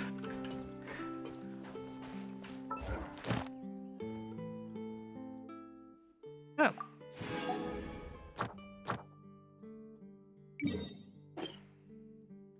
I mean, close. You can teleport up to the Palais. Ow. Memoria. Palais Memoria. Palais Memoria. We can teleport up to the Palais Memoria right after we submit our commission. You know, I will say, I find the timing of this quest, like, hilarious. Because, I'm not sure if you know, I have a secondary goal to upgrade everyone to level 90. Oh. With their own weapons and artifacts and talents. Of course, also get them up to level 10 friendship. I've been slowly working on everyone. I currently have a team out, but the next team that I'm building up is Lenny, Lynette, and Fremine. I wasn't sure who to put on there fourth because catalyst users are in so short supply. No, hold on. Filter, catalyst. Okay, there's more catalyst. Like, no, that is exactly what I mean. There are so few catalyst users. Okay, recently we got her, but still. 4, 5, 6, 7. There are 7 catalyst users. And it's just like... You can see how far I've come. 1, like 5, 10, 15, 20... Well, okay, 15... I've had 15 different teams. And then there are some teams where I haven't had a catalyst user, so 16. I've had like 17 to 20 teams. That I can think of. 15 I've had 15 to 20 teams with different catalyst users. Cuz when I set up a team in like the little party composition thing, I always have a bow user and I always have a catalyst user. The other 2 spots are for either sword, polearm, or claymore. Claymore can only go in the 3rd slot, and sword can only go in the 1st spot.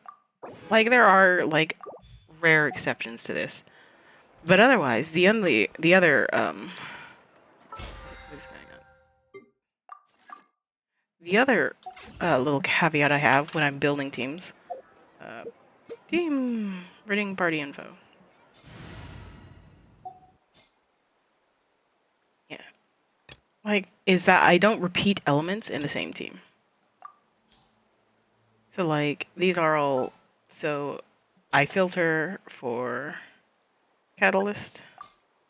And it can't be Animo, Pyro, or Cryo. Animo, Pyro, Cryo. Animo, Pyro, Cryo.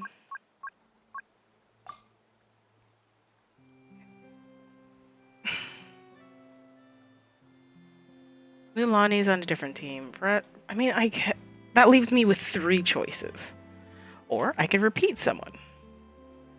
And I was just like, okay, I want to keep the team Fontaine, so I just added Nouvelette. At the time I built the team, set up the team, Verissa wasn't here. So I have her on a different team because, like, I only have 3. But are dangerous ladies. Honestly, because I do love, like, this, like, type where it's like cryo. I mean, I suppose it could be hydro, but like cryo, animo. Man, to be fair, Marissa is so sweet. But again, catalyst. And so as long as it's not cryo, animo, or pyro. So hydro, electro, dendro, geo. That just leaves me with these two. Mulan is on another team. She just came out. Like, y'all know that. And also she's on the moon team. So like, moon team. She has that moon, that secret moon stat of like, when there's more moon.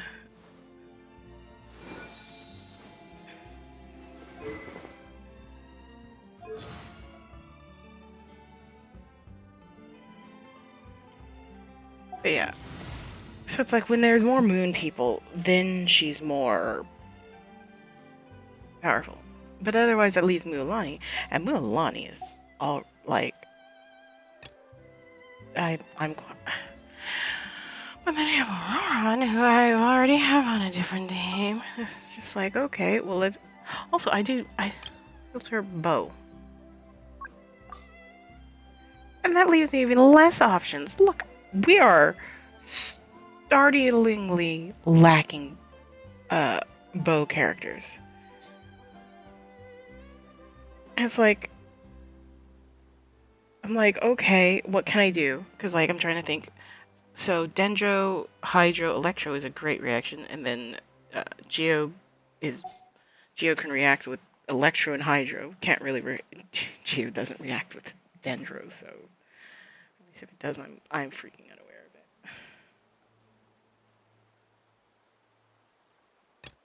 But yeah. Also, even though for teams like this, I have no interest in. I say that she's like the one exception to me planning on building. She's not getting built. So it's like, okay. But again, the problem with bow users. All of my bow users are built except 2. One I'm currently building, and then one which I already have dedicated to a team. So it's like, no matter what, I have to reuse teammates. It's just like, who would I wanted each team to be unique. And just... Anywho, Aloy's basically a placeholder. Whenever you see her,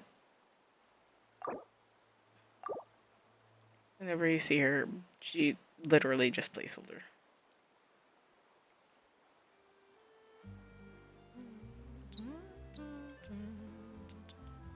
Ah, yes, this is that one team with a run. Bunch of wild and...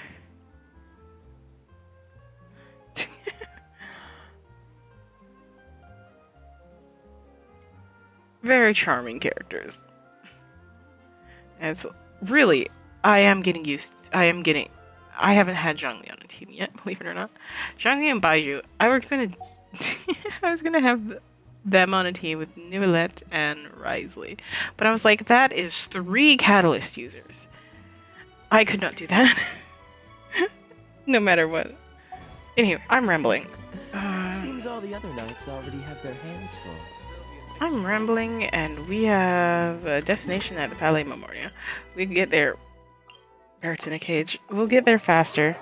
It would be hilarious if she has the bird that we just sent off and be just like,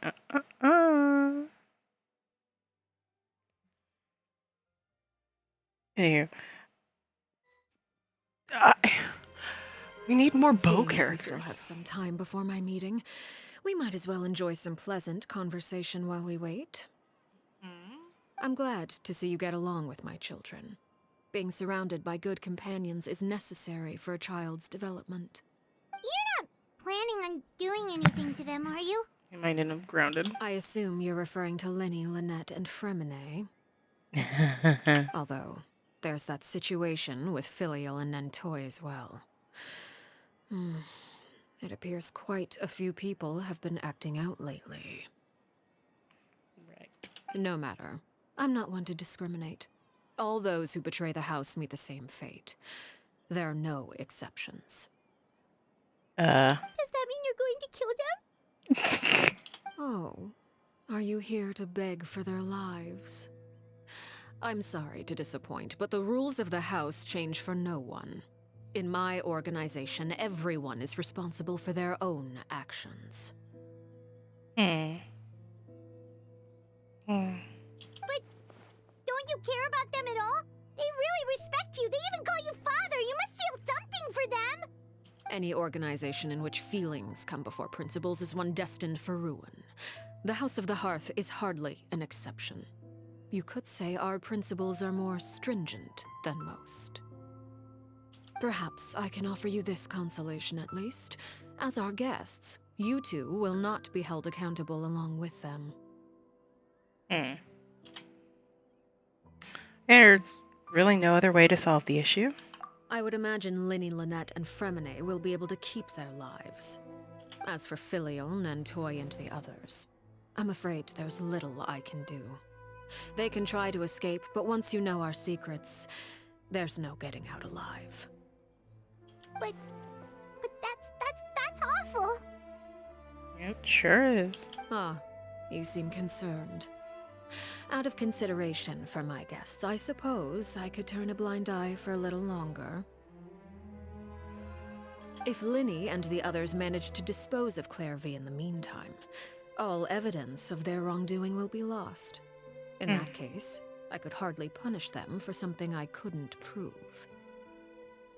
If their efforts are unsuccessful, on the other hand, all will be held accountable. And the punishment will be severe. It's a deal then. I'll hold you to it. Oh, and here, I believe this belongs to you. Do try and keep better track of it next time.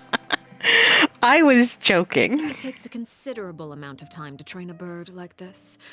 It would be such a pity if you were to lose it. Permanently. Archipelago. Where did you get that? Well, I'm afraid that's all the time we have to chat. Now, for the matter at hand. What is the matter, I Anne? asked you to meet me here because I have business at the Palais Mermonia. It has nothing to do with you, but I think it would be prudent for you to stick by my side for the time being. There will always be time later to run off and tell Linny what you've learned. I suppose so. Well, time to go. Looks like we wrapped things up just in time. Huh. I am very curious of the shenanigans going on in the background.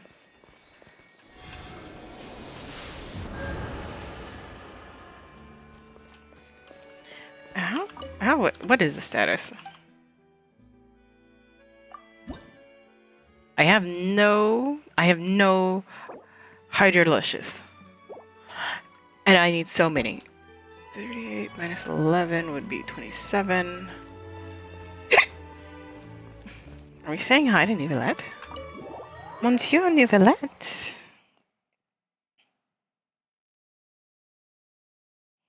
Bonjour, Monsieur Nivelette.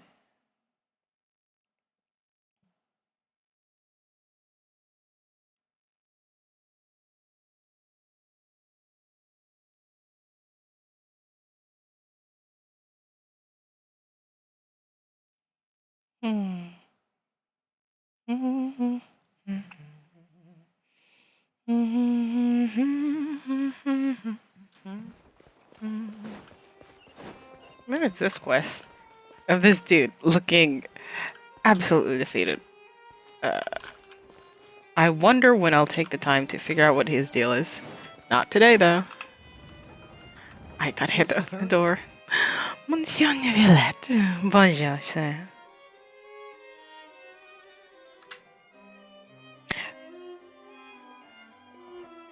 It's been a while, Monsieur Neuvillette. Monsieur Nivelette. I must say, I wasn't expecting my meeting request to be approved quite so quickly. The Palais Mermonia operates with an efficiency worthy of admiration. It is only right that an esteemed diplomat such as yourself should be afforded the proper level of respect. Although, if I may speak plainly, I must confess that I did not anticipate we would have the occasion to meet again after presenting you with the Gnosis. I see you brought the Traveler and Paimon with you as well. If I may inquire as to the purpose of your visit. I'll be departing Fontaine shortly. There is, however, an outstanding matter that I would like to see resolved before I go. Oh? It requires a rather lengthy explanation, I'm afraid. So I took the liberty of explaining everything in this proposal. Please review it at your leisure, Monsieur Neuvillette.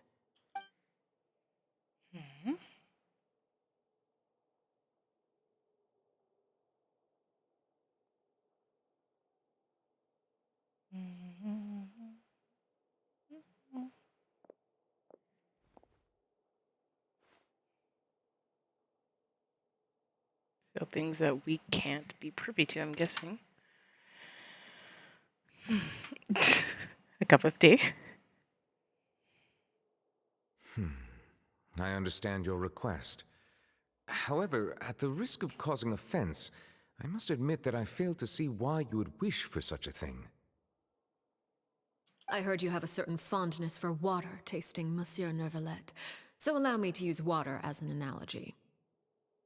Okay. A family is like a large body of water with countless rivers flowing in and out. As someone who watches over this system, I would hope that each river that flows from the source will eventually reach the ocean.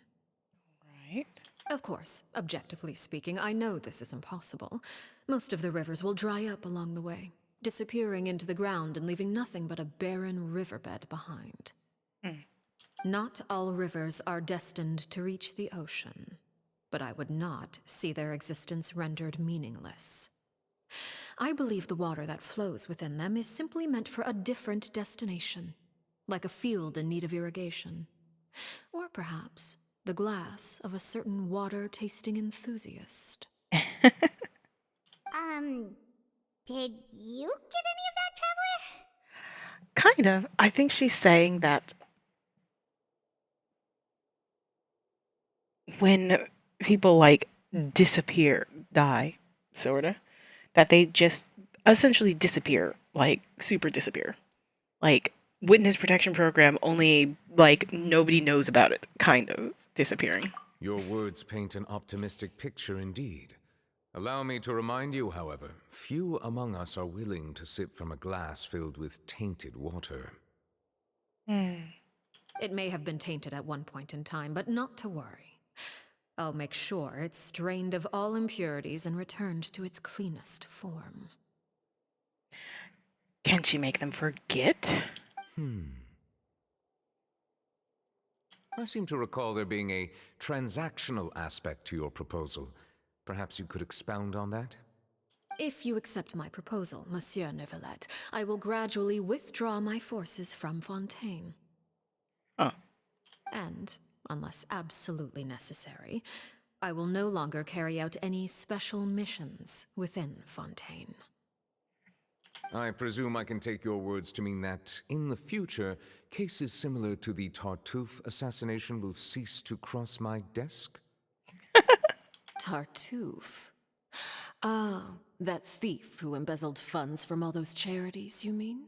My deepest condolences to his family, but without any evidence, I cannot imagine how the House of the Hearth might have been involved in his passing. Of course, if you accept my proposal, Monsieur Neuvillette, I'm sure certain measures could be taken to reduce the frequency of such troubles. Dude's like, do you mind not killing people? And she's like, well, I suppose if I ever did kill people. Not that I would ever. You choose your words carefully indeed. In that case, I'm inclined to accept your proposal. My thanks for your generosity, Monsieur Neuvillette. Well, with that settled, we should be going now. I took the liberty of bringing along 2 bottles of spring water from Snezhnaya for you to enjoy. I do hope I get the chance to hear your impressions. Perhaps at our next meeting, yes? Indeed. I trust you would not overlook your commitment in the meantime. All right, Traveler Paimon. Time to go. That's Mr. Judge of the Ortiz Nice Canera. I believe I've told you before that my emotions easily resonate with those of others.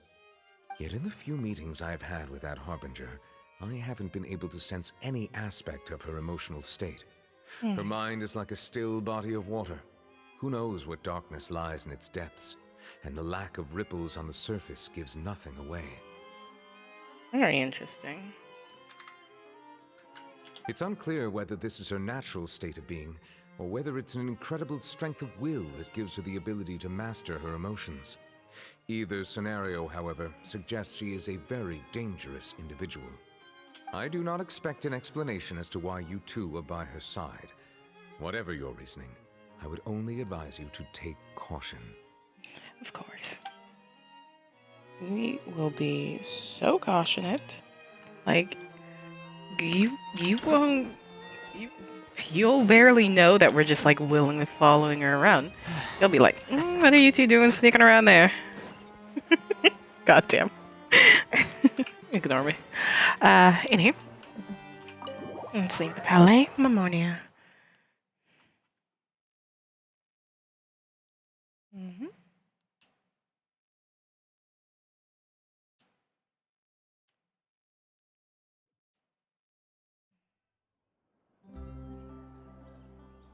So, what exactly were you talking about back there? Paimon only heard you mention some rivers, a large body of water, and then some kind of irrigation scheme. You really want to know? I would imagine there might be more pressing concerns at the moment. Winnie, Paimon really hopes everything's going okay.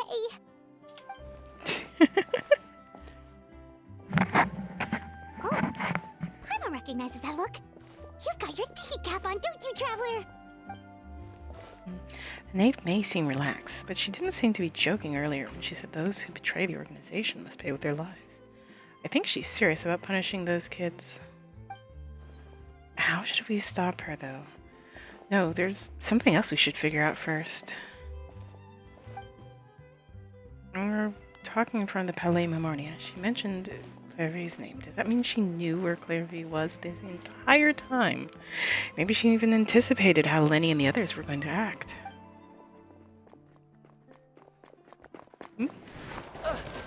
Haha! I recognize that scar! Oh, shoot. Are you alright? Dude nearly is nasally. Oh, jeez. I'm so sorry. I was so focused on selling these papers, I wasn't looking where I was going. Like I said, I'd recognize that scar anywhere. Yes, the person dies. If somebody new is born in the process, no worries. I also wasn't paying attention. Well, let me make it up to you at least. Here, take this paper. On the house. He looks kind of familiar for some reason. Oh, you don't have to give us anything. Please, I want to. It's not like I'm short on supply. All the extras will be useless come tomorrow anyway. It's my fault, really. I was just trying to bring home some extra mora for the family, but I bit off more than I can chew. I haven't had many takers today, so I'm still swimming in papers. What's going on here? Nothing much. I just ran into your friend here on accident. I should probably get going, actually, so... Immediately terrified. Immediately. Hold on. Of course, I'm happy to compensate you with mora, it's just... I don't have any on me at the moment. I'll take 3 papers. Here. Your payment. Oh! Thank you for your patronage. May the Archons bless you with good fortune. If only I had the chance to run into such generous customers every day. I should probably just take on a smaller inventory though, right? I'm getting married soon, so sometimes it's hard to not get ahead of myself. Anyway, I should head out. Goodbye! I wish I paid more attention. Well, now that my affairs are settled, we should take the boat back to Poisson. We've even acquired some light reading to enjoy along the way. Actually, why don't we stick around for a little longer? Paimon just realized how hungry she is. She can't head back to Poisson on an empty stomach. Looks like Paimon's trying to buy us some time. If we head back now, I doubt Lenny and the others will have made any progress. What should we do? It appears you two are under the impression that delaying our return will somehow alter the situation in your favor. I'm sorry to ruin your fantasy, but your efforts are meaningless. That being said, I could be persuaded to give Linny some extra time. I just have one condition. Oh? If you agree to my request, I'll even answer some of your questions. You're quite curious about Claire V, are you not? And my relationship to her? Very much so. Wait, why are you being so generous all of a sudden? Right. You're not gonna ask us to do something bad, are you? You overestimate yourself. You don't have the talent for bad things. Then what can you possibly... The most important consideration in a negotiation is that both sides receive something they want. Demands and threats only get you so far. Your condition. Let's hear it. Wonderful. Here it is. When the time comes, make the choice that you deem most appropriate in the situation, and lend your help to the House of the Hearth. Okay, sounds normal enough. But what do you mean, when the time comes? When is that supposed to be? That is for you to decide. We accept your condition. Then we have a deal. Follow me.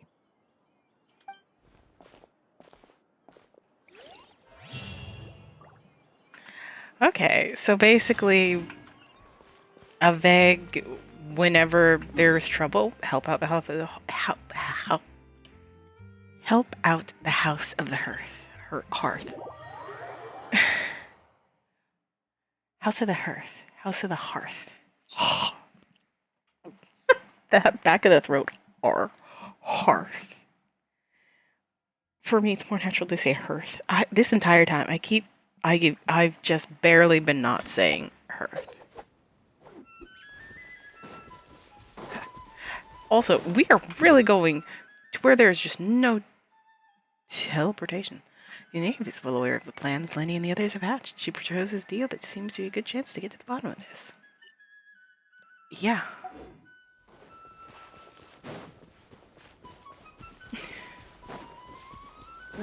Like, if she's known about little Clarice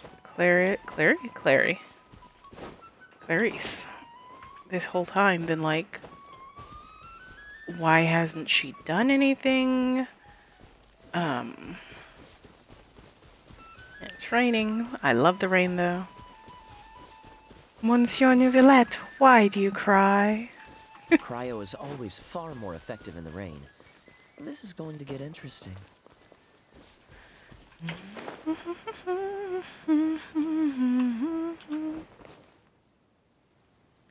Oh.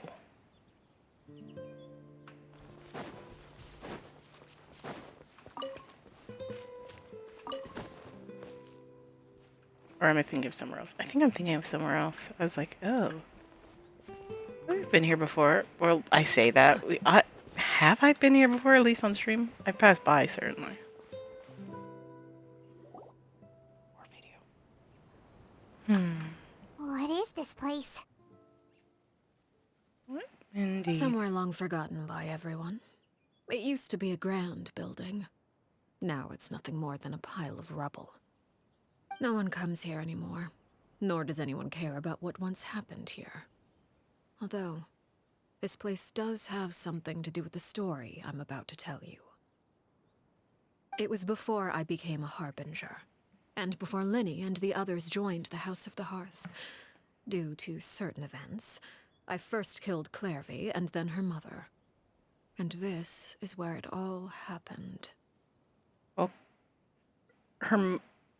What? Okay. I'm like, so... She's being so straightforward. I'm not sure what to do with this information. You were the one that killed Clairvy? Why, though? Patience now. Allow me to explain Clairvy's side of the story first. I'll start from the beginning.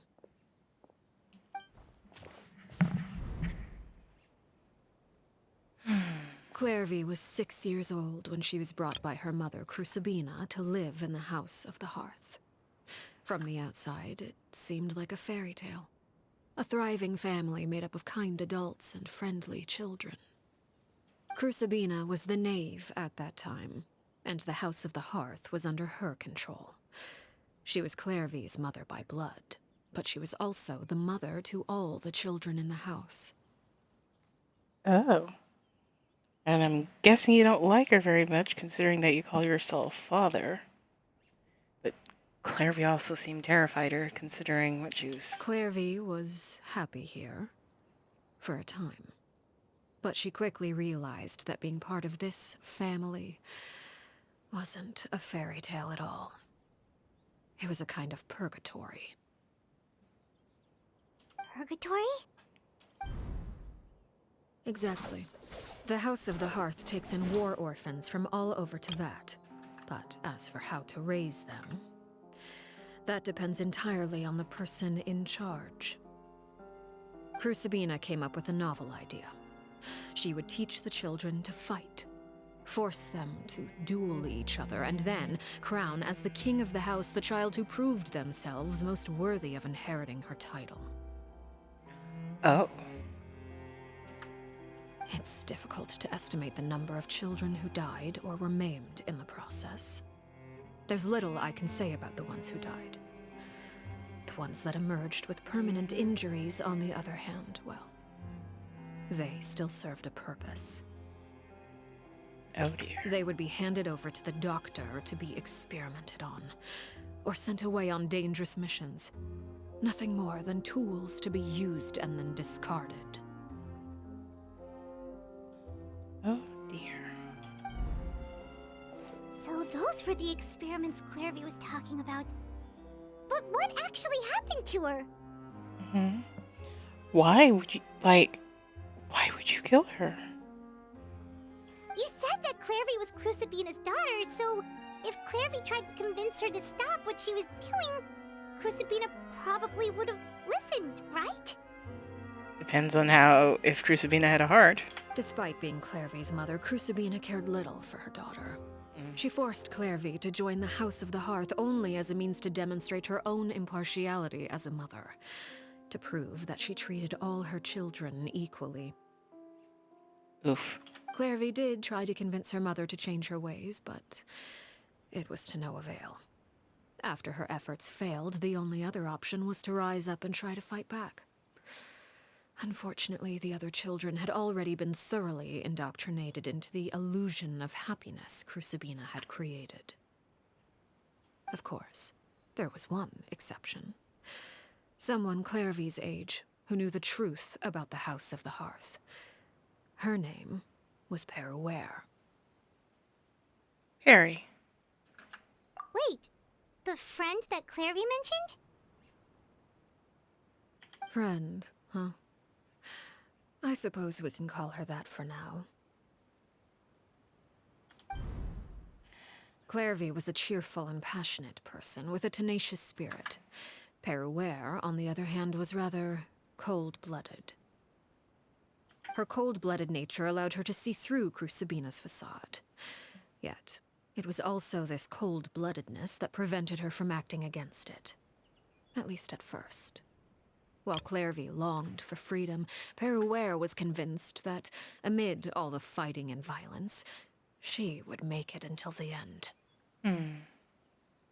Despite their differences, the two became fast friends, united by their knowledge of the truth. Clairvy told Peruere that she hoped to create a real family, where no one would be killed or sacrificed. There may have been a certain naivete to her ideas, but Clairvy proved her determination many times over.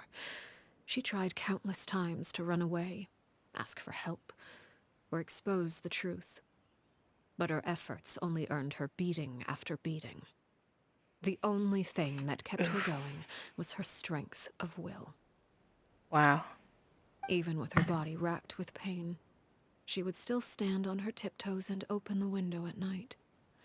She and Perouer would look out at the moon together, a fierce longing for freedom shining in her eyes. But one day that light simply vanished. Oh no. What happened? Her hopelessness resulted from a culmination of things. 10 years had passed. 10 years worth of failure after failure. She and Perouer weren't children anymore, but finding any chance to escape still seemed as hopeless as ever. It was during this time that Perouer suggested a new plan. If escaping was out of the question, why not take down the very person sitting on top of this throne of lies? Mother herself. Huh. Clairvy rejected that proposal. She claimed that, as a famous harbinger, Crucibina possessed an unimaginable amount of power. Trying to kill her would have an incredibly low chance of success. Clairvy never gave another reason, but Perouer could see it written all over her face. Clairvy still thought of Crucibina as her mother. Killing her own flesh and blood was a line she couldn't bring herself to cross.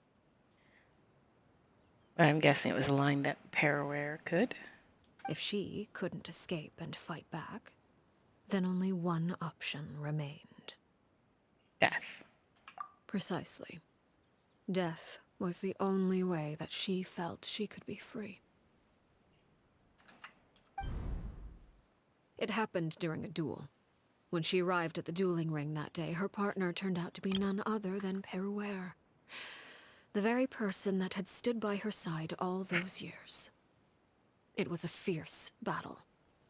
But ultimately, Clairvy decided to let Perouer end her life. From that moment on, Perouer's journey was one written in flames.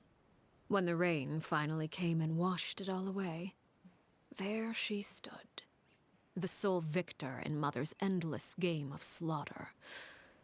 A trail of corpses strewn across her path to success.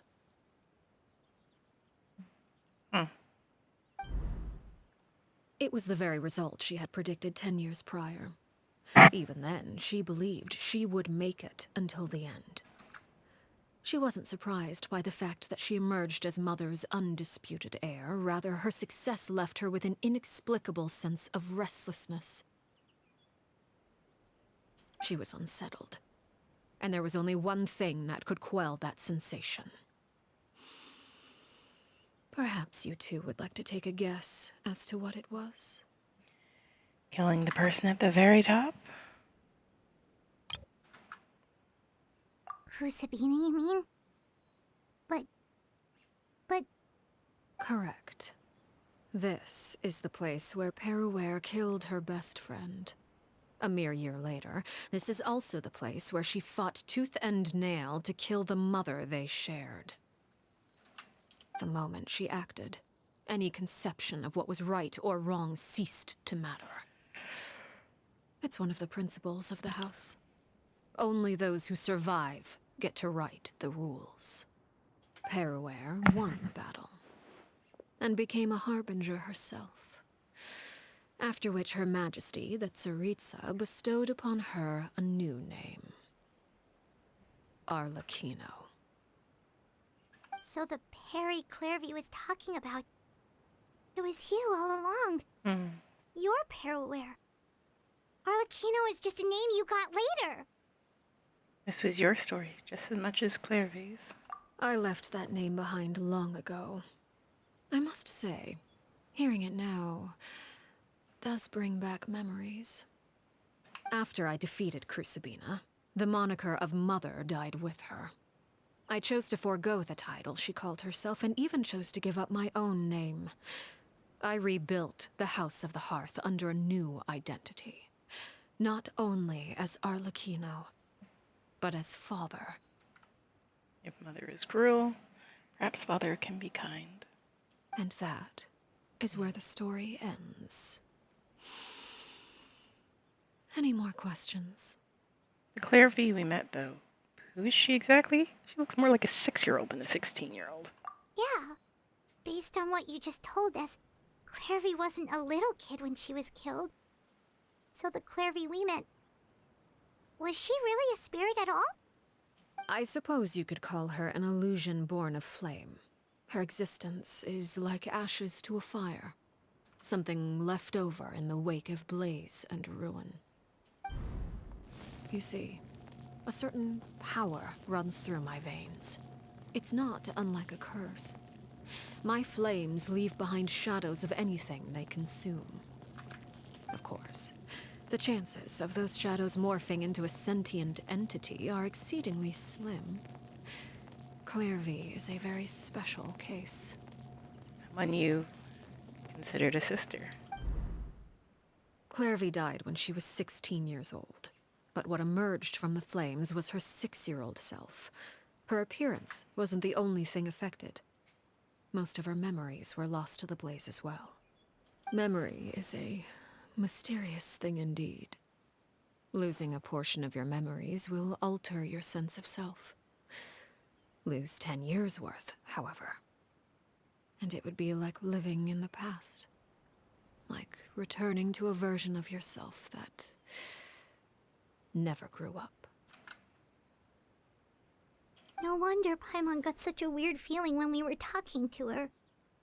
Perhaps I should put it this way. Clairvy is someone trapped in time. It may seem like she exists with us in the present, but she truly lives in the confines of her own past. So if all of that is true, then you must have known about Clairvy for a long time. No kidding. Indeed. She's a rather volatile and unstable entity. Sometimes she would look after the children. She's even saved some of their lives. But other times, she would hide from me and become obsessed with revealing the truth about the house to anyone who will listen. Shadows don't have the capacity to learn or grow. Any new information they encounter is quickly forgotten over time. Your attempts to expose Clairvy to sunlight. They failed, yes? The reason is actually quite simple. In Clairvy's mind, the house is impossible to escape. And it is this very perception that traps her there. But no matter. All I have to do is kill her again, and all will be resolved.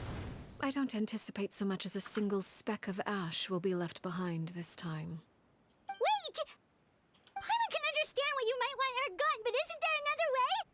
So what if she's trapped in her 6-year-old self? She's still your friend! At least talk to her first! I imagine she has. It's too late for that. She broke the rules, and now she must be punished.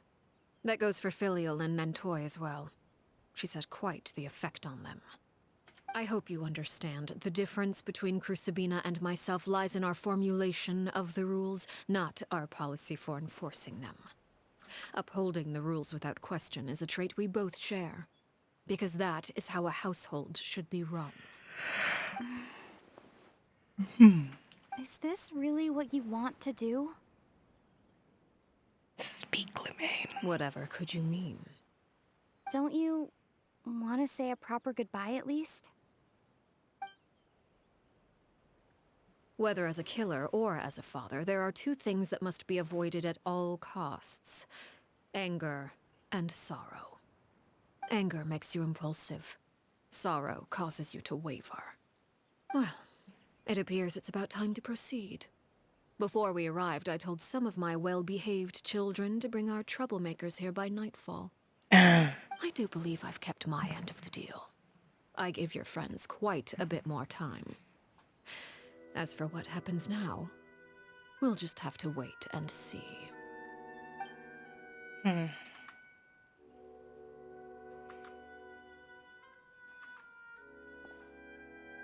Here they are, Father.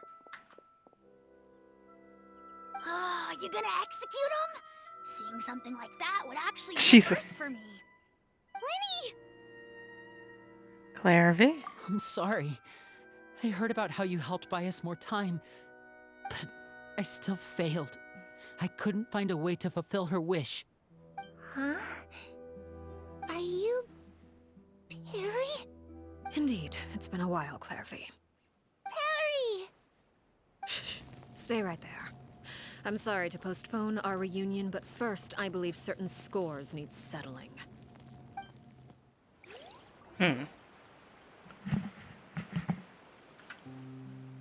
Father, let me explain. Out of my way.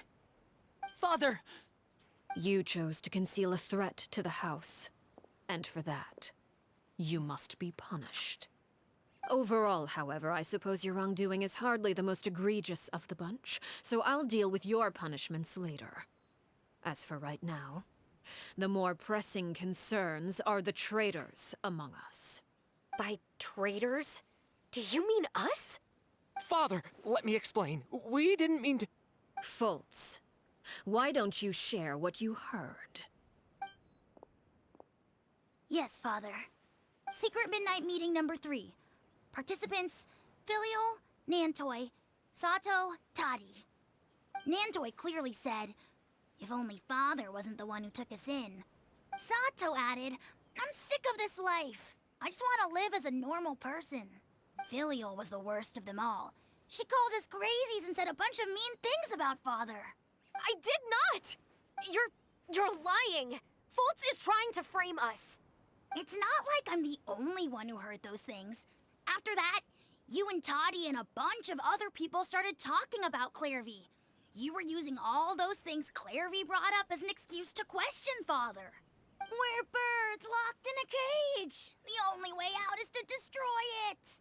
That's what you said, wasn't it? You little. You just want me gone, don't you?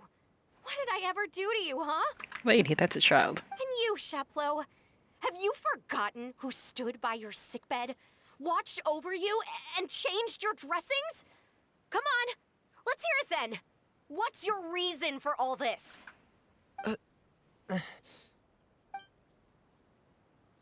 You're wrong, Filial. We don't want you to die.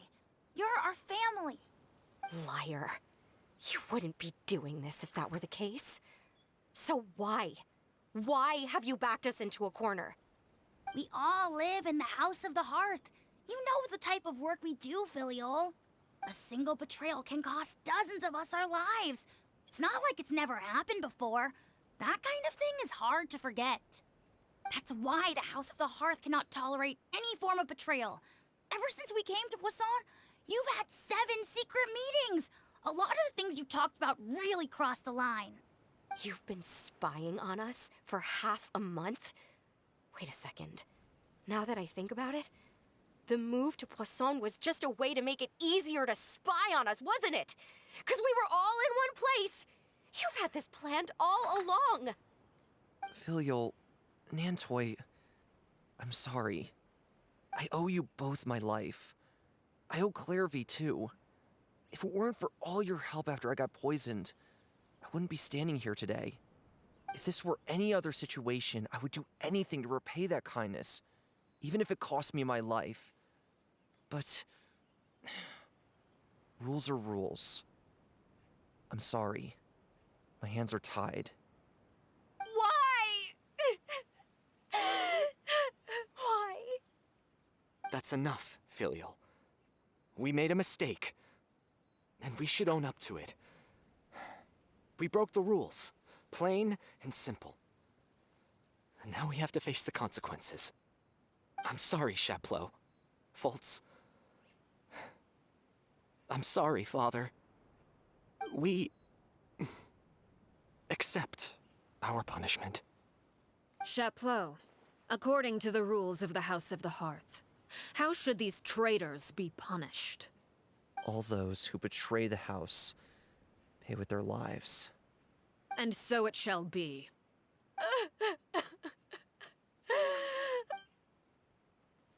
No one seems happy about it. Father, please wait! Something you want to say, Linny? Please reconsider, Father. What Filial and the others did, does it really count as betrayal? We all come from broken families. From the very first day we joined the House of the Hearth, we wanted nothing more than to make it a real home. But the truth is, None of us know what a real home should look like. I'm not saying I have all the answers. All I know is this. Killing Filial and the others may uphold the rules, but doing so will only bring us further away from being a real family than we've ever been. So please, Father, please, reconsider. I agree with Linny. Father, please. Linny, you... I also agree with Linny. An order once given cannot be rescinded. However, given the extent of your determination, I suppose we shall have to go about this a different way. Draw your weapons and face me. Our weapons? Father, are you referring to a duel? Precisely. The rules of the house will not be altered. Traitors must be punished. However, resolving disputes with a duel is also one of our rules, one that also applies to me. Demonstrate a sufficient showing of strength, and I shall offer a concession. Wait. Beat Father in a duel? Impossible. Father is way too strong, even for Lenny.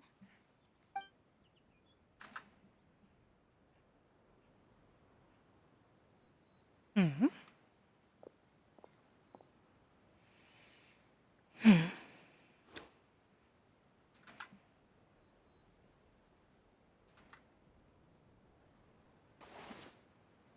I mean, if anyone could.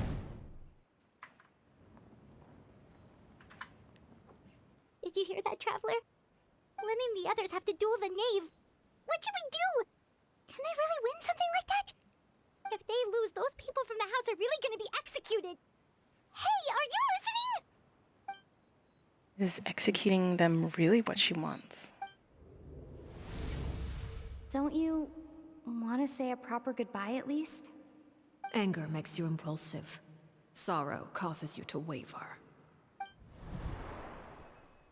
Back then, she never actually answered my question. Makes the answer pretty obvious, doesn't it? Oh. Looking at that expression on her face, she seems really serious about this. Guess that means there's no chance she's throwing the duel on purpose, huh? There's no way the knave will lose on purpose. Although... When guests are around, families are often on their best behavior. And any disputes are less likely to escalate. When the time comes, make the choice that you deem most appropriate in the situation, and lend your help to the House of the Hearth. What's wrong, Traveler? Hey, where are you going? Traveler? I'd like to see for myself what the Fatui Harbinger, what the fourth of the Fatui Harbingers can do.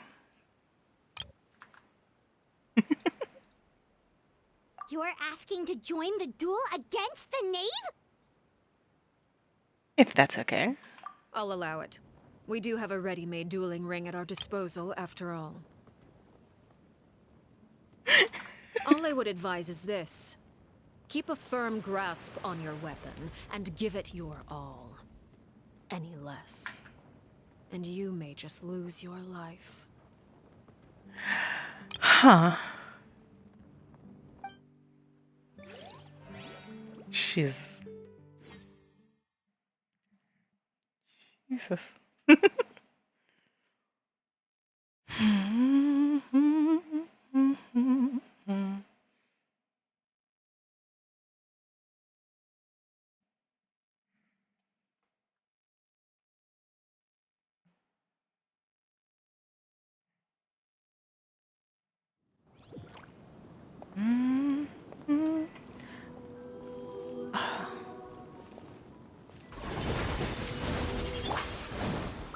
Oh my god. Is Right, it my rapid. turn now? Cool it! Oh, so sorry. No escape! Watch out for Father's movements! Is it my turn now? Blitz.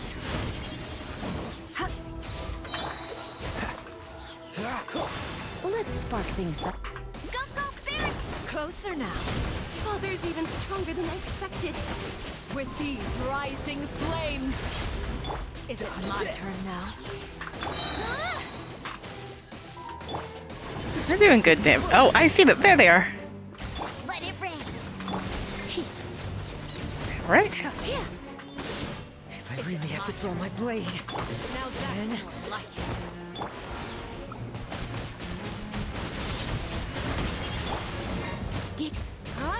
With these rising flames. what's the hurry? Dodge this! Ha! Don't get frostbite. And voila!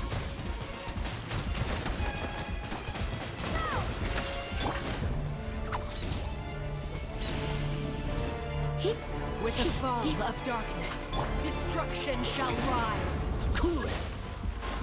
Have a taste of purgatory. Cool.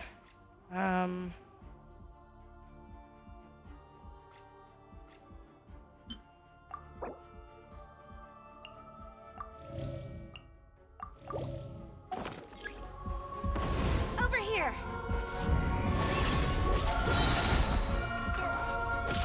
Is it my turn now?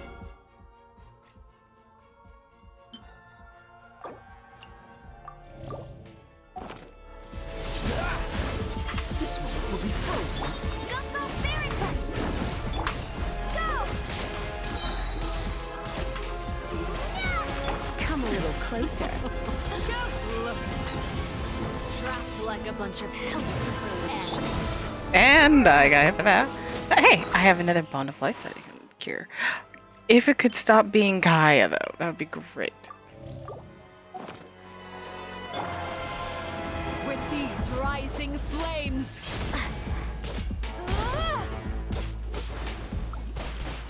Is it my turn now? Watch out for Father's movements! Maybe I wasn't prepared for this Next. world. The countdown has begun. Okay. First, let's get our dear Lumaine back up on her feet.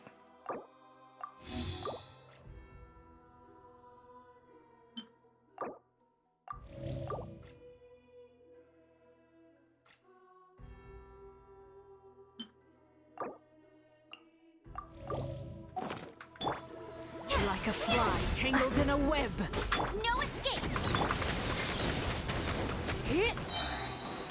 Over here! Why did you go that way? How amusing. Oh yeah, we're doing plenty. Try to pace yourself. Not bad. You've proven to be a worthy closer. opponent after all. You've been a naughty boy.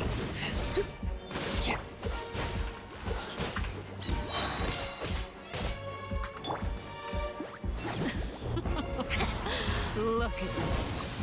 Trapped like a bunch of animals. Oh, I was like, what is? Taste of purgatory. This moment will be frozen in time. The countdown has begun. I think a healer on this team would be very nice. Father's even stronger than I expected.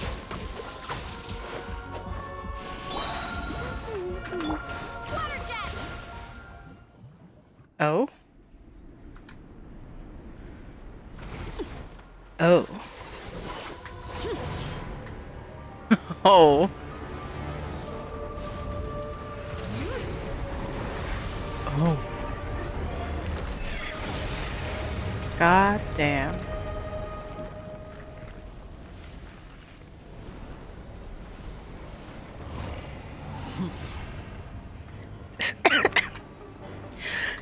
Wow. Cinder of the world's flames. Kindness has been sealed away. My blade is all that remains. Freeze! Don't get frostbite. Okay. Need big healer.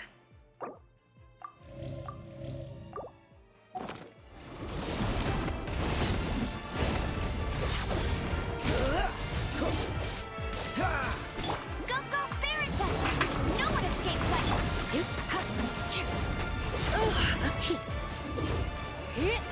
Cool it. Dodge this.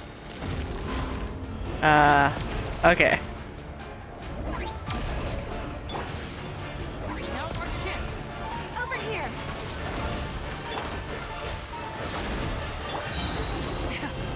Surrender and be gentle.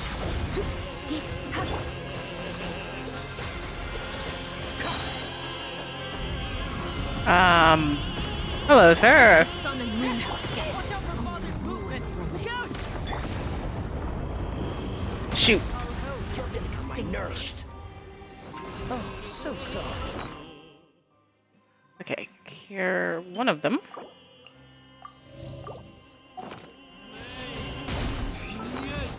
And then the other.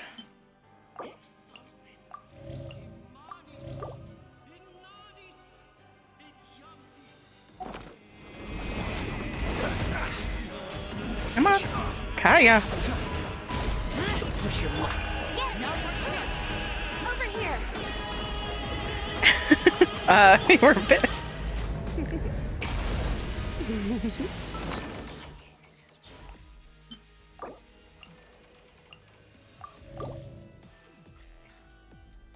Something with regen for Lisa. Your punishment made manifest. Bombs away! Watch out for Father's movements! Look out! Okay. Get it! Go, go! Cool it. Oh. Oh.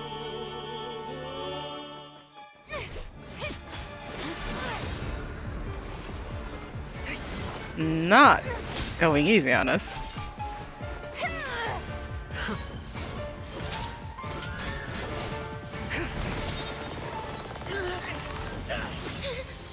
Yo, go from an A.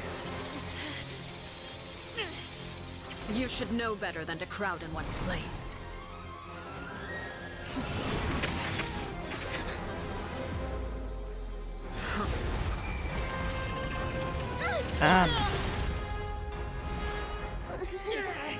Oh, I know. No! I'm sorry, Father!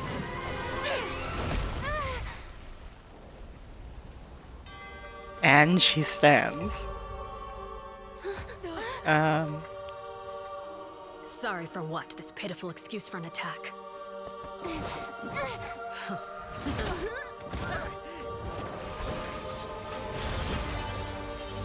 Jesus.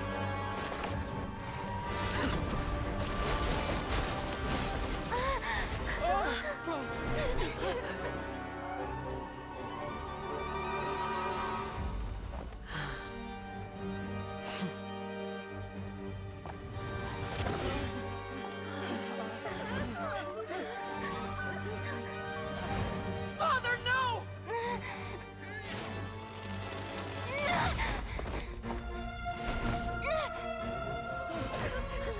Not done yet. Did you?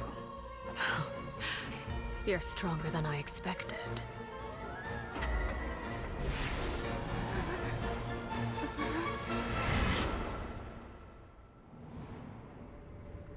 Oh. A crimson moon. What? I can't move.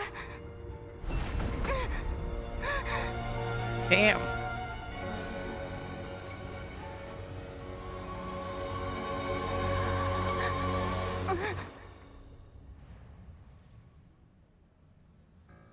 Still, not strong enough to beat me.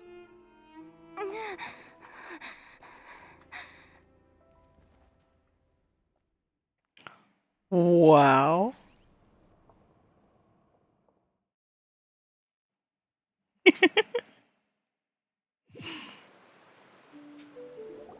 Like, I'm sorry, wait, what?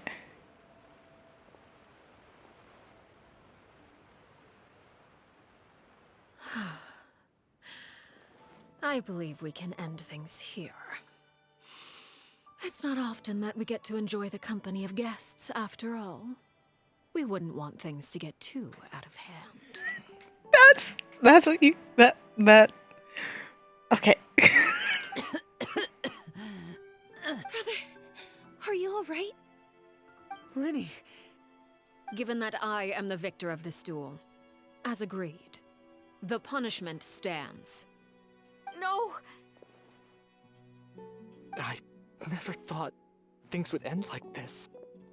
However, everyone involved in the duel demonstrated a remarkable level of strength and determination. In light of this, I'm prepared to change the method of execution. Elwar, the bottled flames I gave you for safekeeping. Do you still have them? Yes? I wasn't sure what they were for, but I kept them super safe. I didn't lose a single one. Wonderful. Then, in just a moment, I'll have you administer them. Bottled flames? Indeed.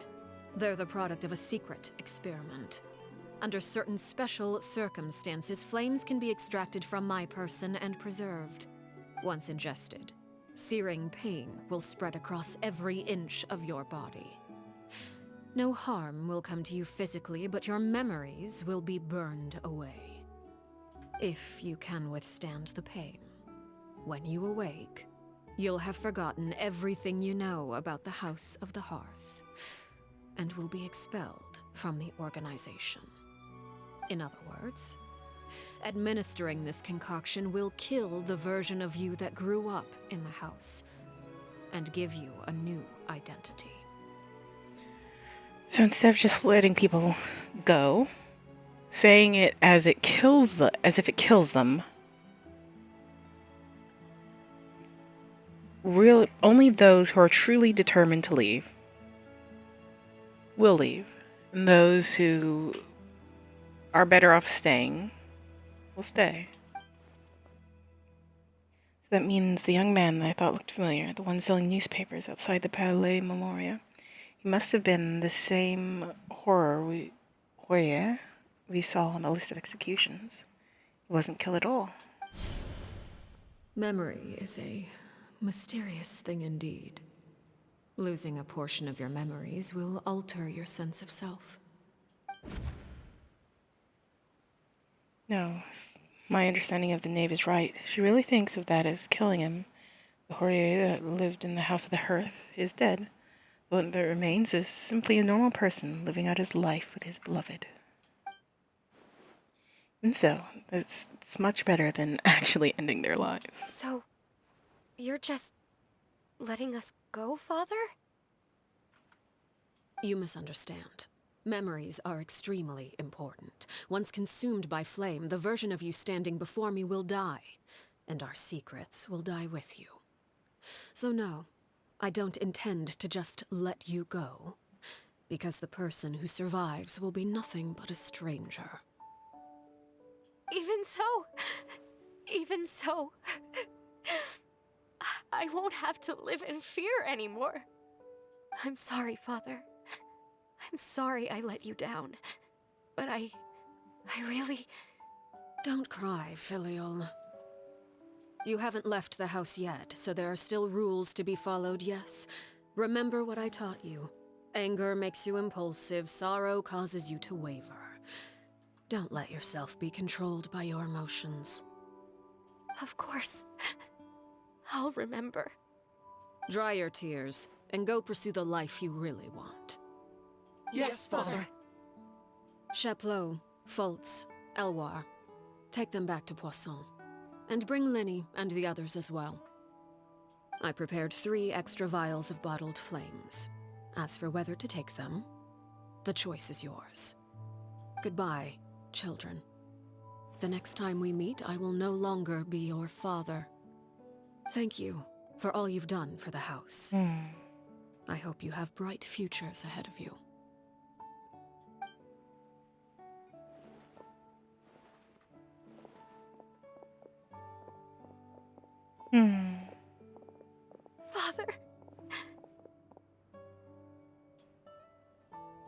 Let's go.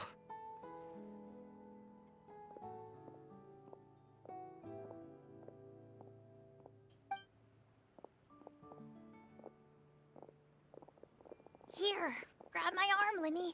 I'll help you walk back. Thank you.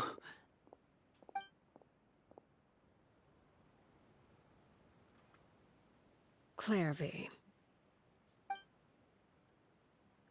And in the commotion, she was forgotten.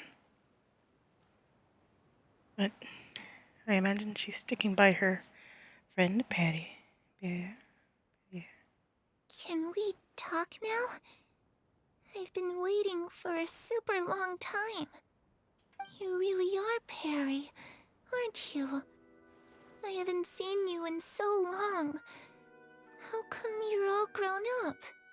Wait, did I somehow travel to the future on accident?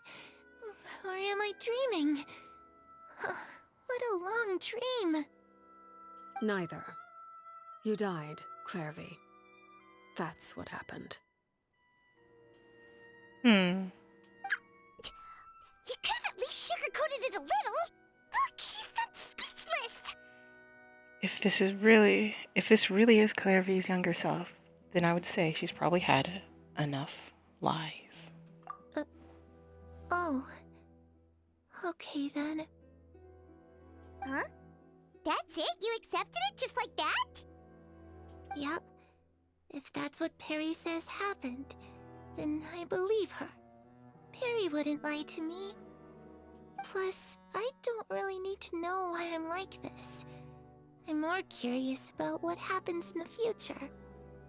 If you're a harbinger now, Perry, that means Mother is gone, isn't she? Can you tell me about it? I want to know what happened to her. And to me.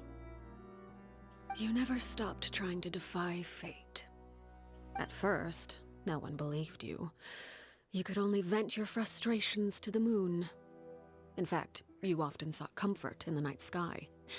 You wanted to see the aurora, so one night we promised each other we would go to Snezhnaya to see it together. Later on, you tried to run away, but you were brought back each time. Mother spared your life, but it wasn't out of kindness. Instead, she decided to make an example of you by slowly torturing you over time. That way, the other children would know what happens to traitors. Still, you never gave up. Mother hoped that through ruthless duel after ruthless duel, she would be able to crown an ultimate victor among the children she raised.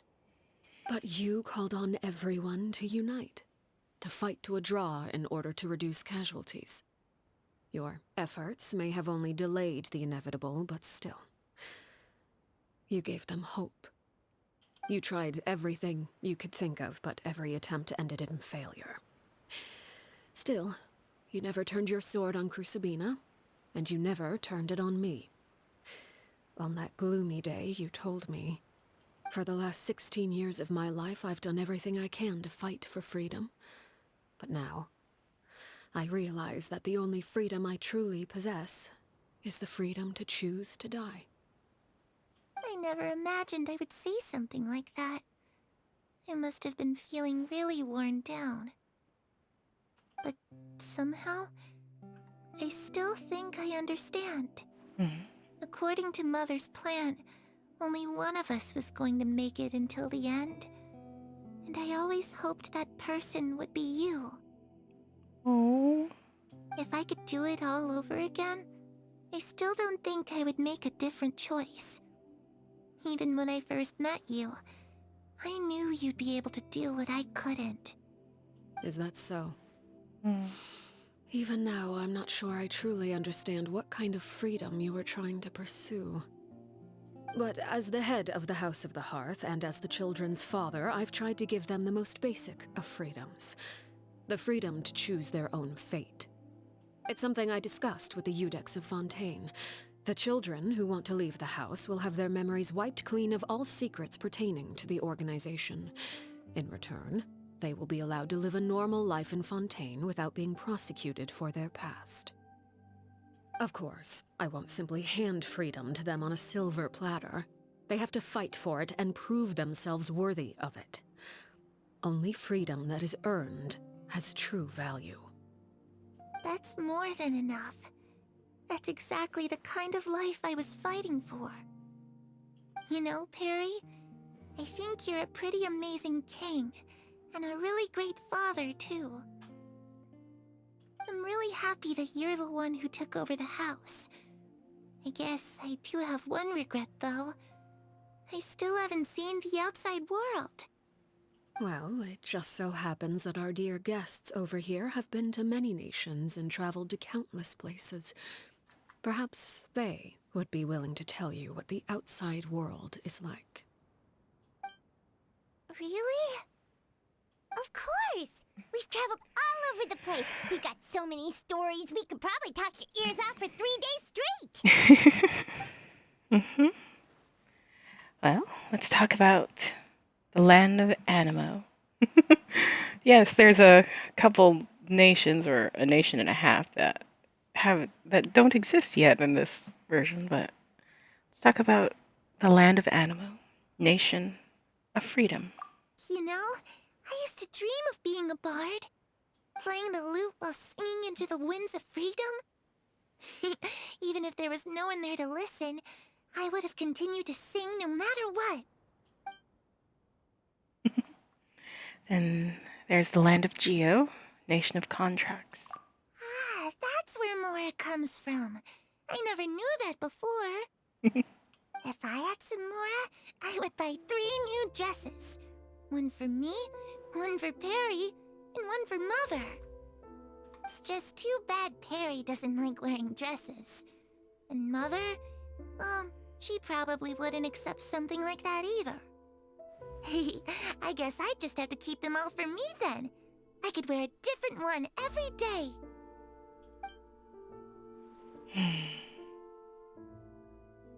There's the land of Electro, nation of eternity. Those yokai you mentioned, what do they look like? Well, you I see, once saw a drawing of this one guy with horns on his head and a super scary face. Are there any yokai like that? Onis, you mean? Oh, sounds like you're talking about an Oni. Yep, we've met one, and let Paimon tell you, they're not nearly as scary as they look. There's the land of Dendro, nation of wisdom. I was always too afraid to skip Mother's fighting lessons. But at the academia, I bet you could do all sorts of secret things in class. Things that have nothing to do with studying. I'm just kidding.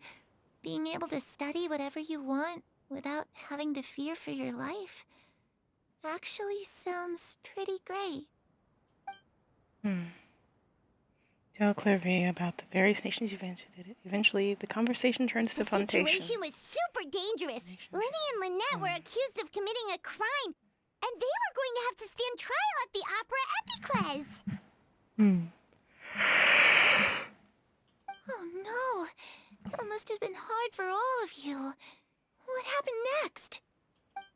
Don't worry, we were able to turn the situation around super quickly. All thanks to Detective Paimon, of course. How'd you do that? Come on, tell me. Okay, so it was like this. After the failed magic show, we rushed to the scene and... Clairvy is listening really intently to Paimon's story about our time in Fontaine. She seems really happy, like all her troubles have been forgotten. Maybe this is the first time she's ever been able to truly relax, but I'm not sure how long this moment can last. Shadows don't have the capacity to learn or grow. Any new information they encounter is quickly forgotten over time. As time passes, she'll probably forget everything they told her and go back to being that scared little girl who could only hide in the shadows. I was so busy thinking I almost didn't notice. The sun has risen.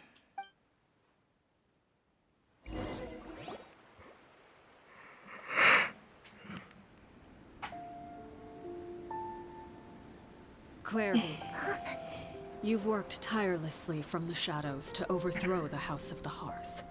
Now, by my authority as the Knave, I shall announce how this matter ends. You are hereby expelled from the House of the Hearth. You are no longer tied to this place, nor are you bound by its rules.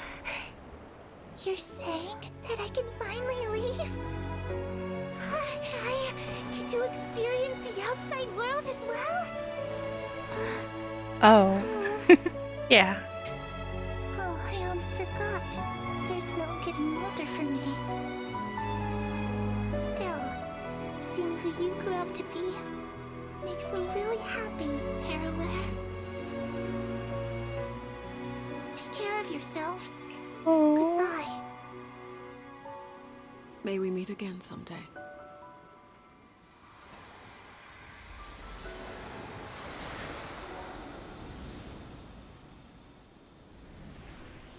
Right as the sun started to rise. Clairvy. Oh. Such a young ghost. She left so soon. Paimon didn't even get to finish her story. I also have certain sentiments left unsaid. I wanted to tell her that the aurora I saw in Snezhnaya was just as beautiful as the ones in the pictures. But a shadow's memories reset at dawn. Had we delayed any longer, we wouldn't have had the time to say goodbye. Oh. Whatever regrets may linger, let them be lost to the coming of a new day. Father? It's Linny! Hey, Linny!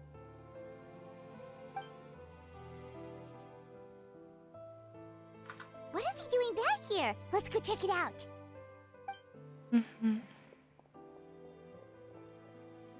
Why is he coughing up a storm?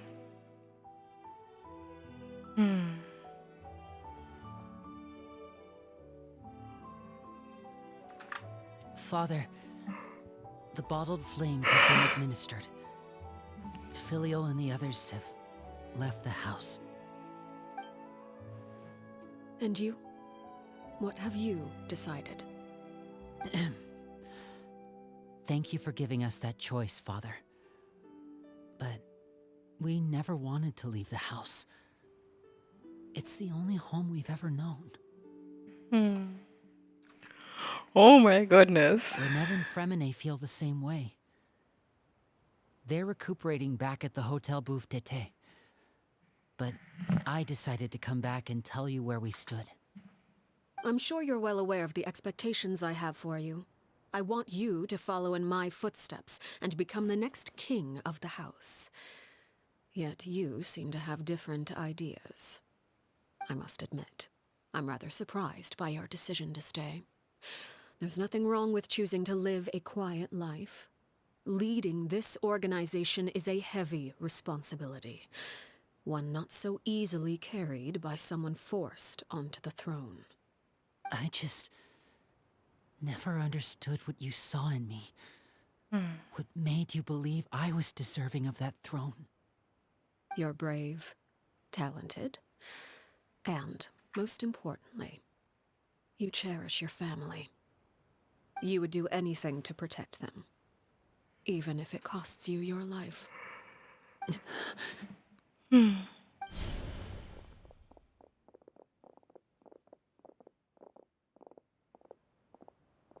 Speaking up back there was so brave of you, Linny. It's all thanks to you that we were able to convince Father to back down. That's what they think happened. You're a hero, Linny. Hero. Father is the real hero. Had Father gone all out during the duel, there's no way I would have walked away with my life. Right. She must have had it all planned from the beginning, from the very moment she suggested a duel. I'm not deserving of that title. I'm not strong enough or smart enough. You're wrong. In my opinion, all you need to be deserving of the throne is conviction and the necessary strength to act on it. Oh. We may have different ideas of what it means to be a family, but you can hardly be said to lack conviction. What you truly lack is strength. For someone of your talent, though, that's something that will come with time. Even without that strength, you still chose to face me in a duel, even though the odds were stacked against you. That capacity to honor your convictions is what I truly see in you. Father. No one knows what the future holds, what tragedy or triumph may be in store. Being at the head of this organization requires the strength of will to face whatever comes. Caution will only hold you back. If reaching a certain standard were required to go after what you want, I would never have succeeded in killing my predecessor. Back then, there was still a considerable gap between our abilities. Strength may decide the ultimate victor, but those who let a lack of strength dictate their decisions or undermine their convictions will never be worthy of the throne. I understand, Father. Thank you. Children must grow up to surpass their parents. Only then can a family continue to flourish. The road ahead is not an easy one, so I'll ask you one last time.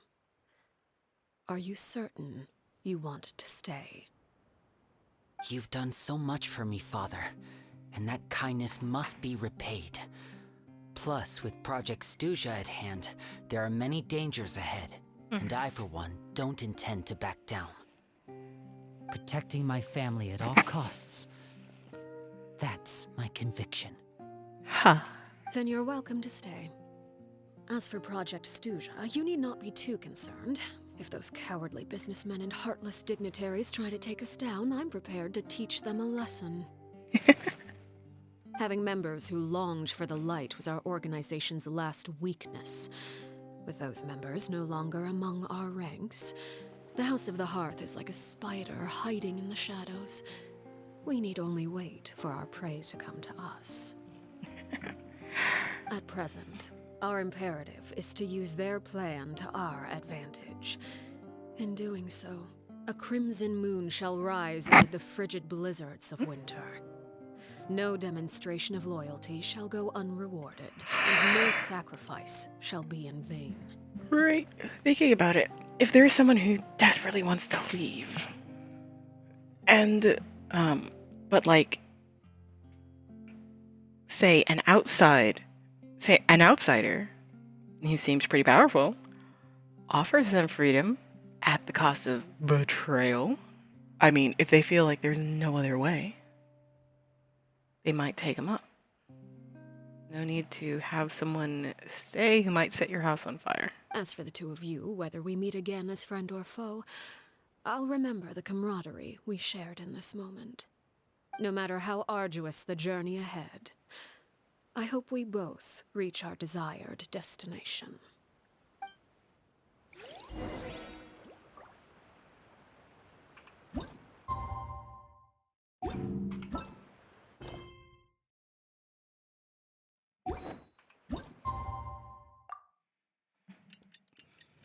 I'm curious about what exactly of this has to do with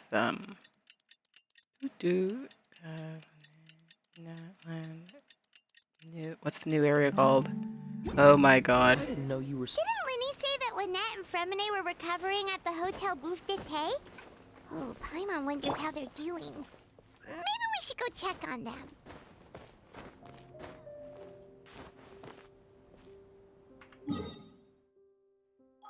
Nod Cry. I'm very curious about what this has to do with Nod Cry.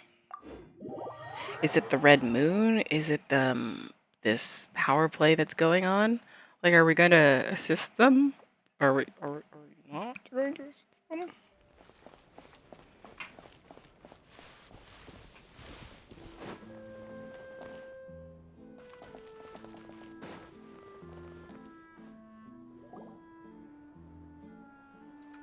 Hey.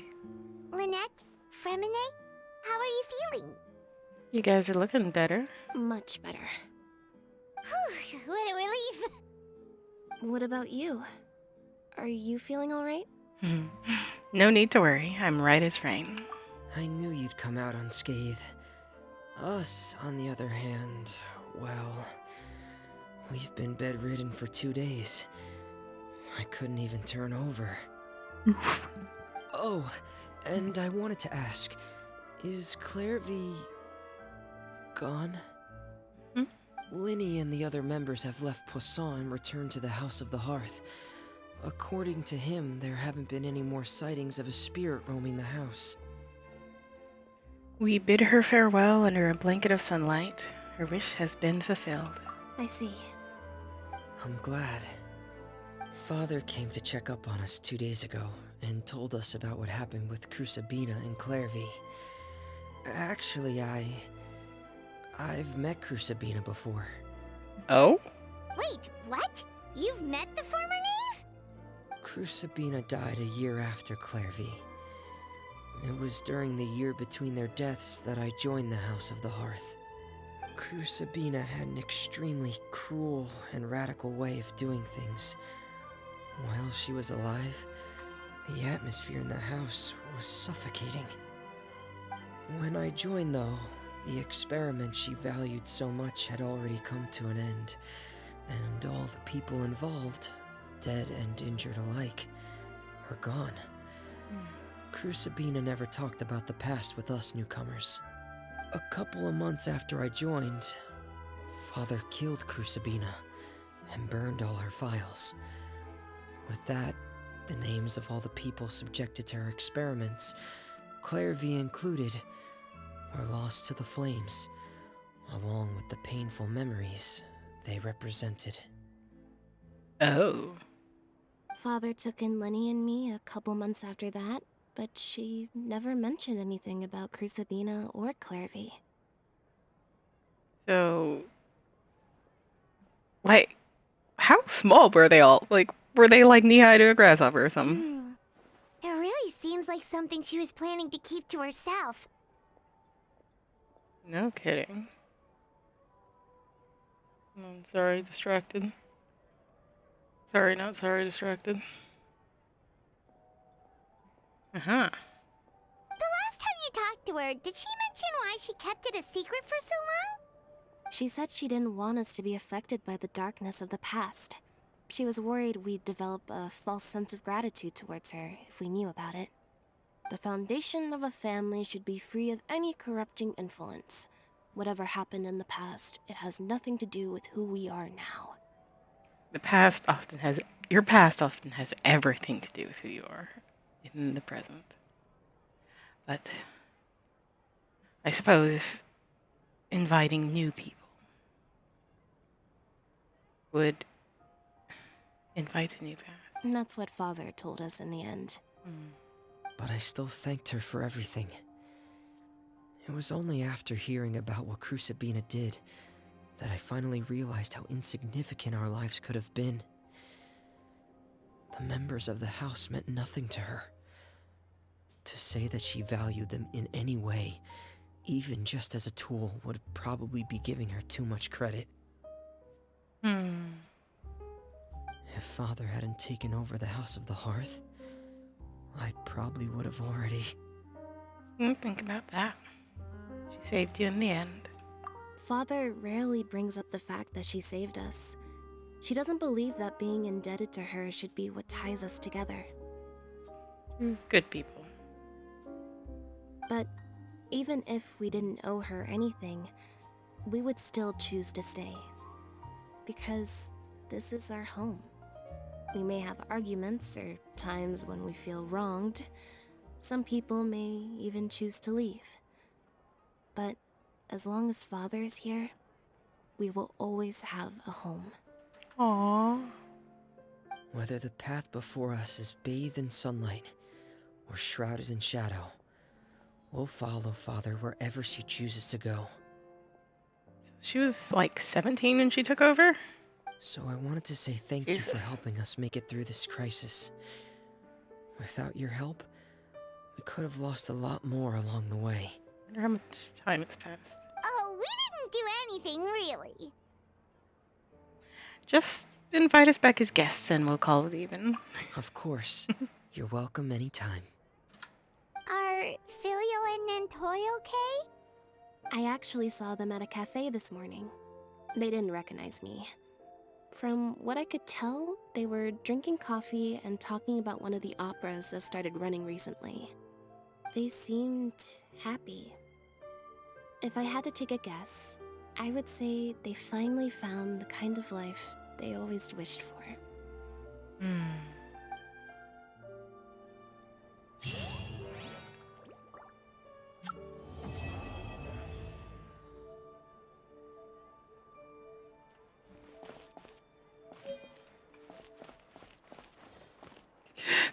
A fireplace.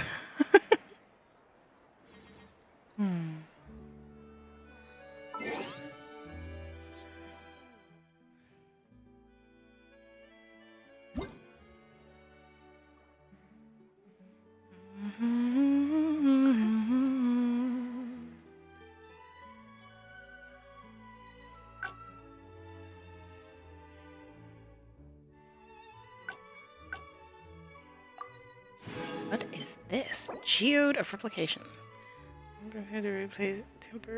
Template to reproduce splendor in a mystical realm where anything can take shape. It is imbued with witches' insight into the true essence of clothing. By harnessing the power of this wondrous item, you can recreate many a marvelous cosmetic. Okay. I'm very curious. Because you can finally create your own character. Alas, what I need to do for this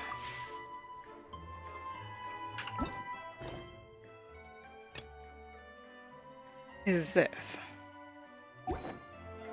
Which, looking at it from this area, there is no prerequisite anything.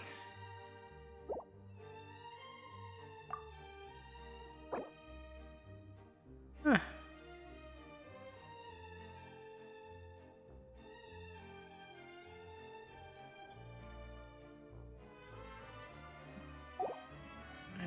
Is this? So, that's what we'll be doing next time. Unless, of course, you're watching this in order, in which case I might have just decided you'll need to be 80%. Okay. One thing that I'm curious about. Hold on. How many wishes do I have? 8 days before these come back. I have 5. Which isn't enough for a 10 pull. So last. I thought this was going to be taking place on the island.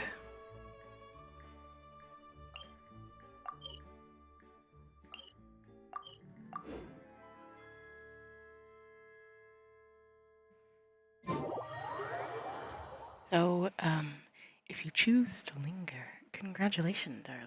You get a little bonus content. We are investigating this mysterious island that literally I know nothing about. Why? Well, why not?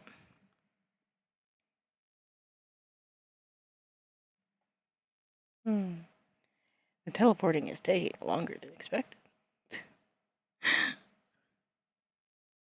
Come on, game. You are directly plugged into the internet. You should not be this slow.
can hear the distant sound of a grand teleport marker.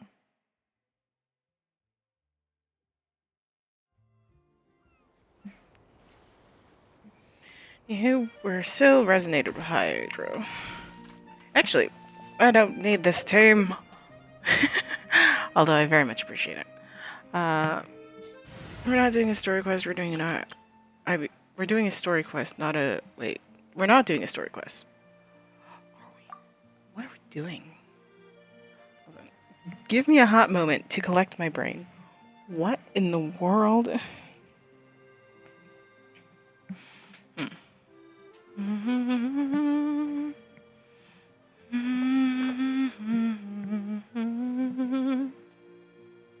Game. Game really has to... it really, really does have to think about this. I'm like, has my internet died? That's... like... hello? Oh. I think my internet almost died. Which is crazy because I'm directly connected to the internet. Jesus. You know... connected. Internet access connected. Jesus.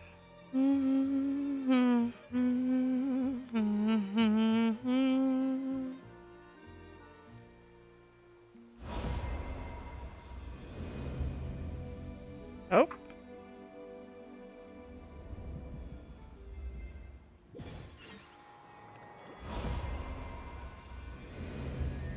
I think this thing tried to heal the team. I still have none of these. To be fair, there are a lot of things in that I haven't done. What is that? Like, what is that little... Nope, that is jingling. What is that? Is that a fire? That might be a fire. That's probably just a fire. Huh. Yeah, you. Yes, you. You. What are you doing dragging your feet, waiting for all of us? Waiting for us all to get old. When the blazes aren't these boxes already on the ship? No, boss, it's just these boxes are way too heavy. If we lug them up, I think the ship might... what? This is treasure here. Treasure, you're just gonna leave profit on the ground like that? But if we load everything on board, plus ourselves, I don't think the boat can hold that weight. Ha, it's an easy one. If we just leave a couple of you here on the island, we can bring all the treasure back now, can't we? Ooh, cunning plan, boss. Wait, I'm one of the ones you're taking with you, right? I don't want to get captured by those golems. You've seen what happens to anyone they catch. And stop yapping and start moving. If the Dark Lord's lackeys catch up, we're all done for. Dark Lord lackeys? Are they putting on some kind of show? Wait, boss, the people over there. The dude they call idiot. I just noticed his name. Jesus. Zoe, why don't we go and ask them? Oi, you. Guy called leader. The big one and the tiny thing. What are you soaking over there for? Uh-oh, we're in trouble. Can't leave any witnesses. Huh? What are you saying? We should talk to them first. Sure. Let's have a chit-chat. From the look of you must be foreigners. And here I thought you were minions of the Dark Lord Rumus. This is Zoringa and Paimon's Paimon. And you're right, we're travelers, but who's this Dark Lord Rumus you mentioned? Has he finished playing his part already? Ha, you don't even know who the Dark Lord is. Alright, I get it. I suppose it's up to me to educate you, oh ignorant outlanders. So you know this is once a peaceful town. In those days, it was not yet named Petrichor. We Fontanians lived here in peace and safety until the golem armies of the Dark Lord Rumus came. He was an awful tyrant, one who claimed to be the ruler of all waters. His forces had already obliterated countless towns and cities before arriving at ours. He took our lands, polluted the sources of pure water, and even tried to use music to tempt us. They raised high bell towers and fortresses, and the Dark Lord's fell melody enslaved our kin. But we, Fontanians free, rejected his rule. Thus did I and the warriors under my command march to war all across the land. Oh, nice world building. Very detailed. And then, and then what happened next? How did you defeat the Dark Lord? Dark Lord's golems, the Dark Lord's golems, each mighty beyond measure. How could we be their match? Still, we had the aid of Estik, the quick-witted this time. With his aid, we infiltrated the Dark Lord's keep and reclaimed the treasures he and his minions plundered from us Fontanians. Like Boss said, what is it we're doing again? Oh yeah, dispersing the disrupting the special military maneuvers being conducted by the Dark Lord's legions. Totally a brilliant plan. You got the protagonists of your play, and yet you aren't on the up and up. When does this Dark Lord take the stage? So what's with this Dark Lord? When does he take the stage? Ha, you think we'd still be lugging treasure if you showed up? Haha, likes. like as not, we'd all have been turned into golems already. Just like the SD probability was Steady the Pitiful now, more like. Wow, he totally helped you and you guys just left him behind and ran away? You guys sure you aren't the baddies? Baddies don't get to be protagonists. What do you mean protagonists? Take a stage. Oi!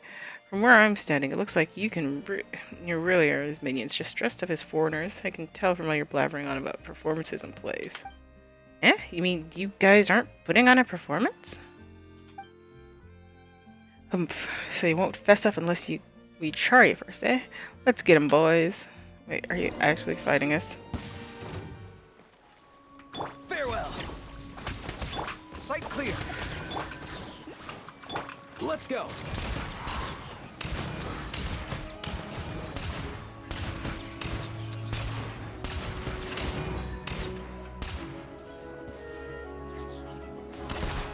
Here.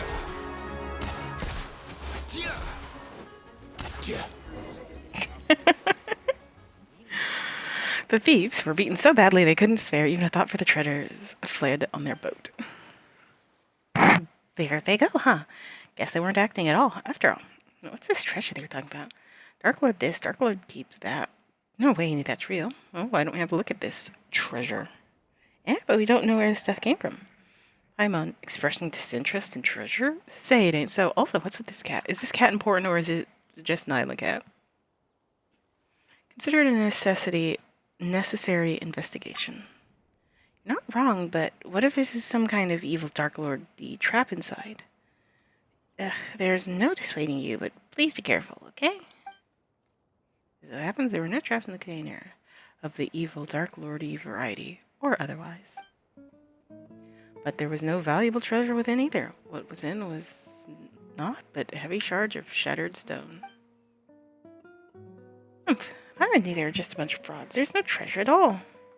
Oh, or is this shabby excuse for a statue some kind of priceless artifact? Let's go to Petrichor and ask around. Maybe it's some kind of landmark or lucky mascot or something. For these treasures, Hey, Zorwing, you... How unforgettable the Horus estuaries overflowing with fruit and flower.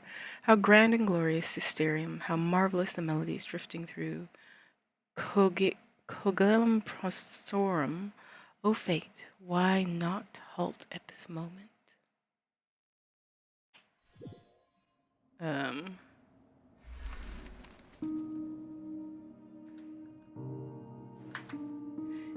Imperter, a dream? A vision? You're finally awake, Imperter. This day is one of great importance. And the day when we shall sound the grand symphony.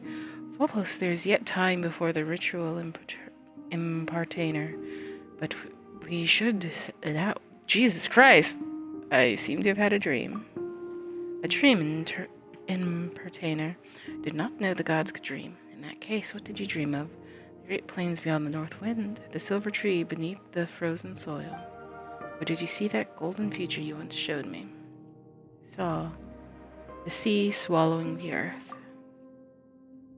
Children of white stone, brass sinking. The radiant collapse of all that was once radiant. That prophecy then impertator. What is this word? Hold on. This is killing me. This is actually killing me.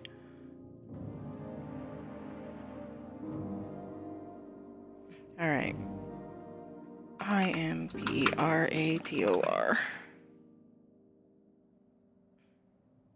Imperator. Imperator.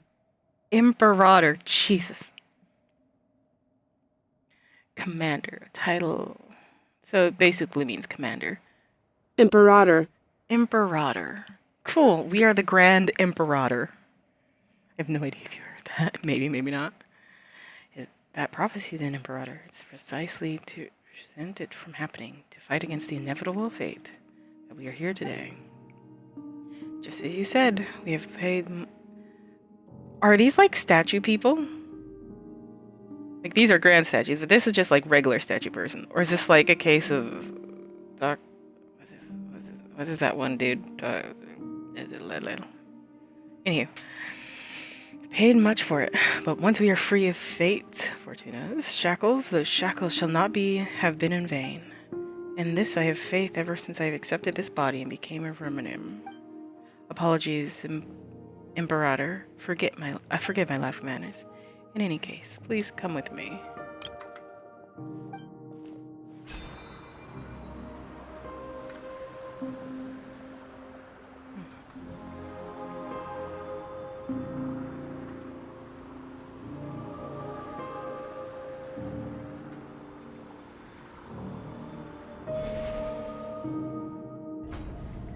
Though you bestowed undying bodies upon the people, allowing humanity to fear the tides of the depths nevermore, our souls are still bound by the shackles of Fortuna. The burdens of fate is not something mortal souls can bear, but Phobos shall weave a path of fate on our behalf, leading us forward on the path of justice. The melody of symphony will flow through the waterways of the high sea, and sooner or later, all of humanity will be freed from the unconscionable tyranny of fate and welcome an eternal utopian future. And then one day people will no longer need the guidance of Phobos, and we all will be able to play their own symphony.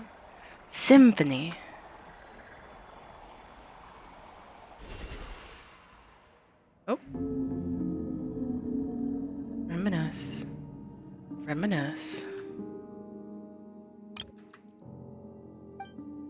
Reminisce, you once said that you would create a future free from the shackles of divine destiny.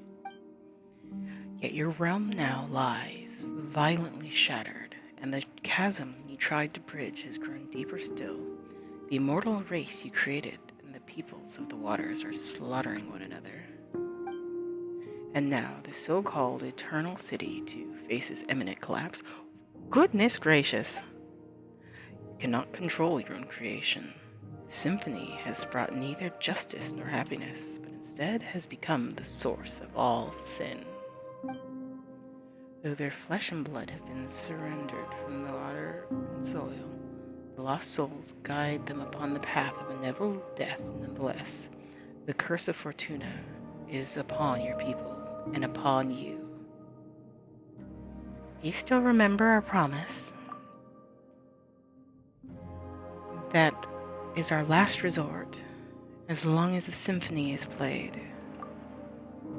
So the only way you usurper lords of humanity know to atone after bringing things to ruin. Still, your resolve at least does not shame your kingly crown.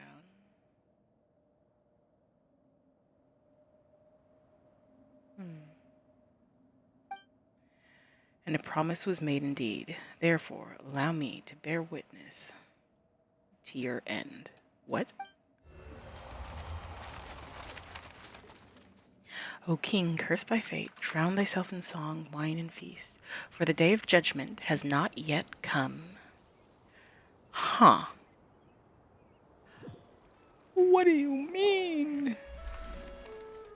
Sorry, please wake up. Just now... Oh, you scared me to death, Sorwing. You just suddenly completely stopped moving and started staring at the statue like you were a statue yourself. I thought you'd been turned to stone by the Dark Lord's evil curse. I think I had a strange daydream. There really isn't a curse, is there? God. Sorwing, are you okay? I'm fine. Sorry for making you worry. As long as you're not hurt. Yeah, we should definitely go to Petrichor first. Petrichor Dream. Oh, goodness.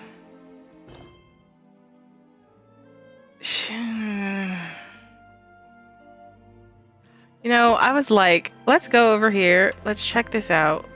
This will be a quick thing, won't it? I don't think this is going to be a quick thing.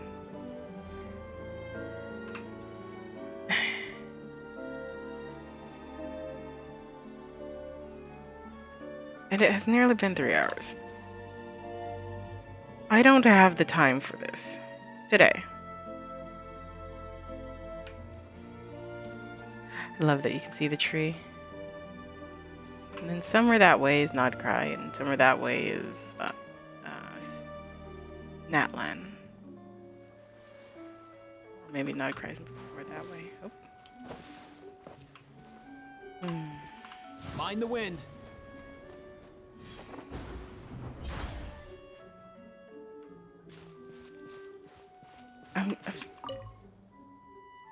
Fair citizen, if you require shelter, simply head to the bell tower in the city center. The savages have been getting all bold and uppity lately, so be on your guard. And you are? I'm the Axiom so long as you're here, we shall suffer no discipline. City walls, where'd they come from? Are we not in our defensive walls as we speak? Ah, wait, I see. You're testing me. Why, just as Donis Ephes once said, the mighty legions are the true walls of the Empire. Anywho,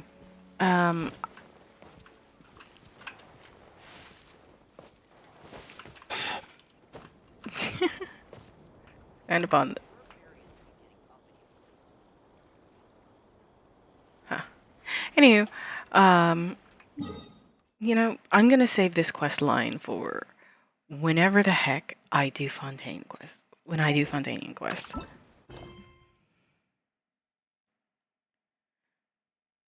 Yeah, no, when I eventually add this to YouTube and the playlist and whatnot, this is going in the area where it should have, had I played it a reasonable time instead of just being out of energy. But next time we're doing A Nation That Doesn't Exist. Song of the Welcome Moon, Act 3, Hidden in the Shadows. Next time we're going to notch it out. Most things in life aren't one and done. Soon as you're rested up, let's make a move. Thank you for watching from a playlist. Not your next time.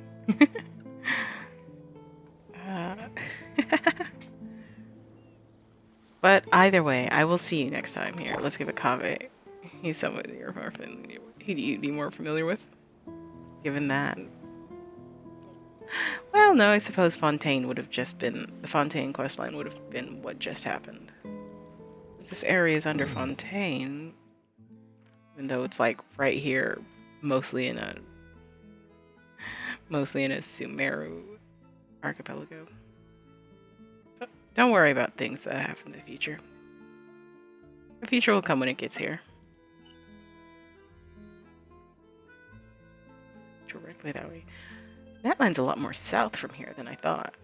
I thought Natline was like way over here, and technically it is, but it's mostly down here. Things are great in the future.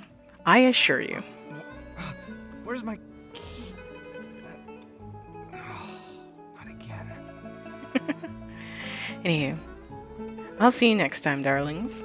For what? Who knows? If you're watching this as I come out, then what comes next time is a bit more expected. Otherwise, who knows what's next time?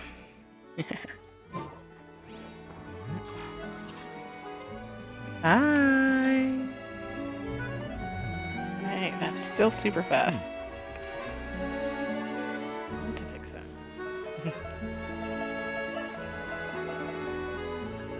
My latest design's getting there, but there's still room for improvement. Better make my finishing touches before the deadline creeps up.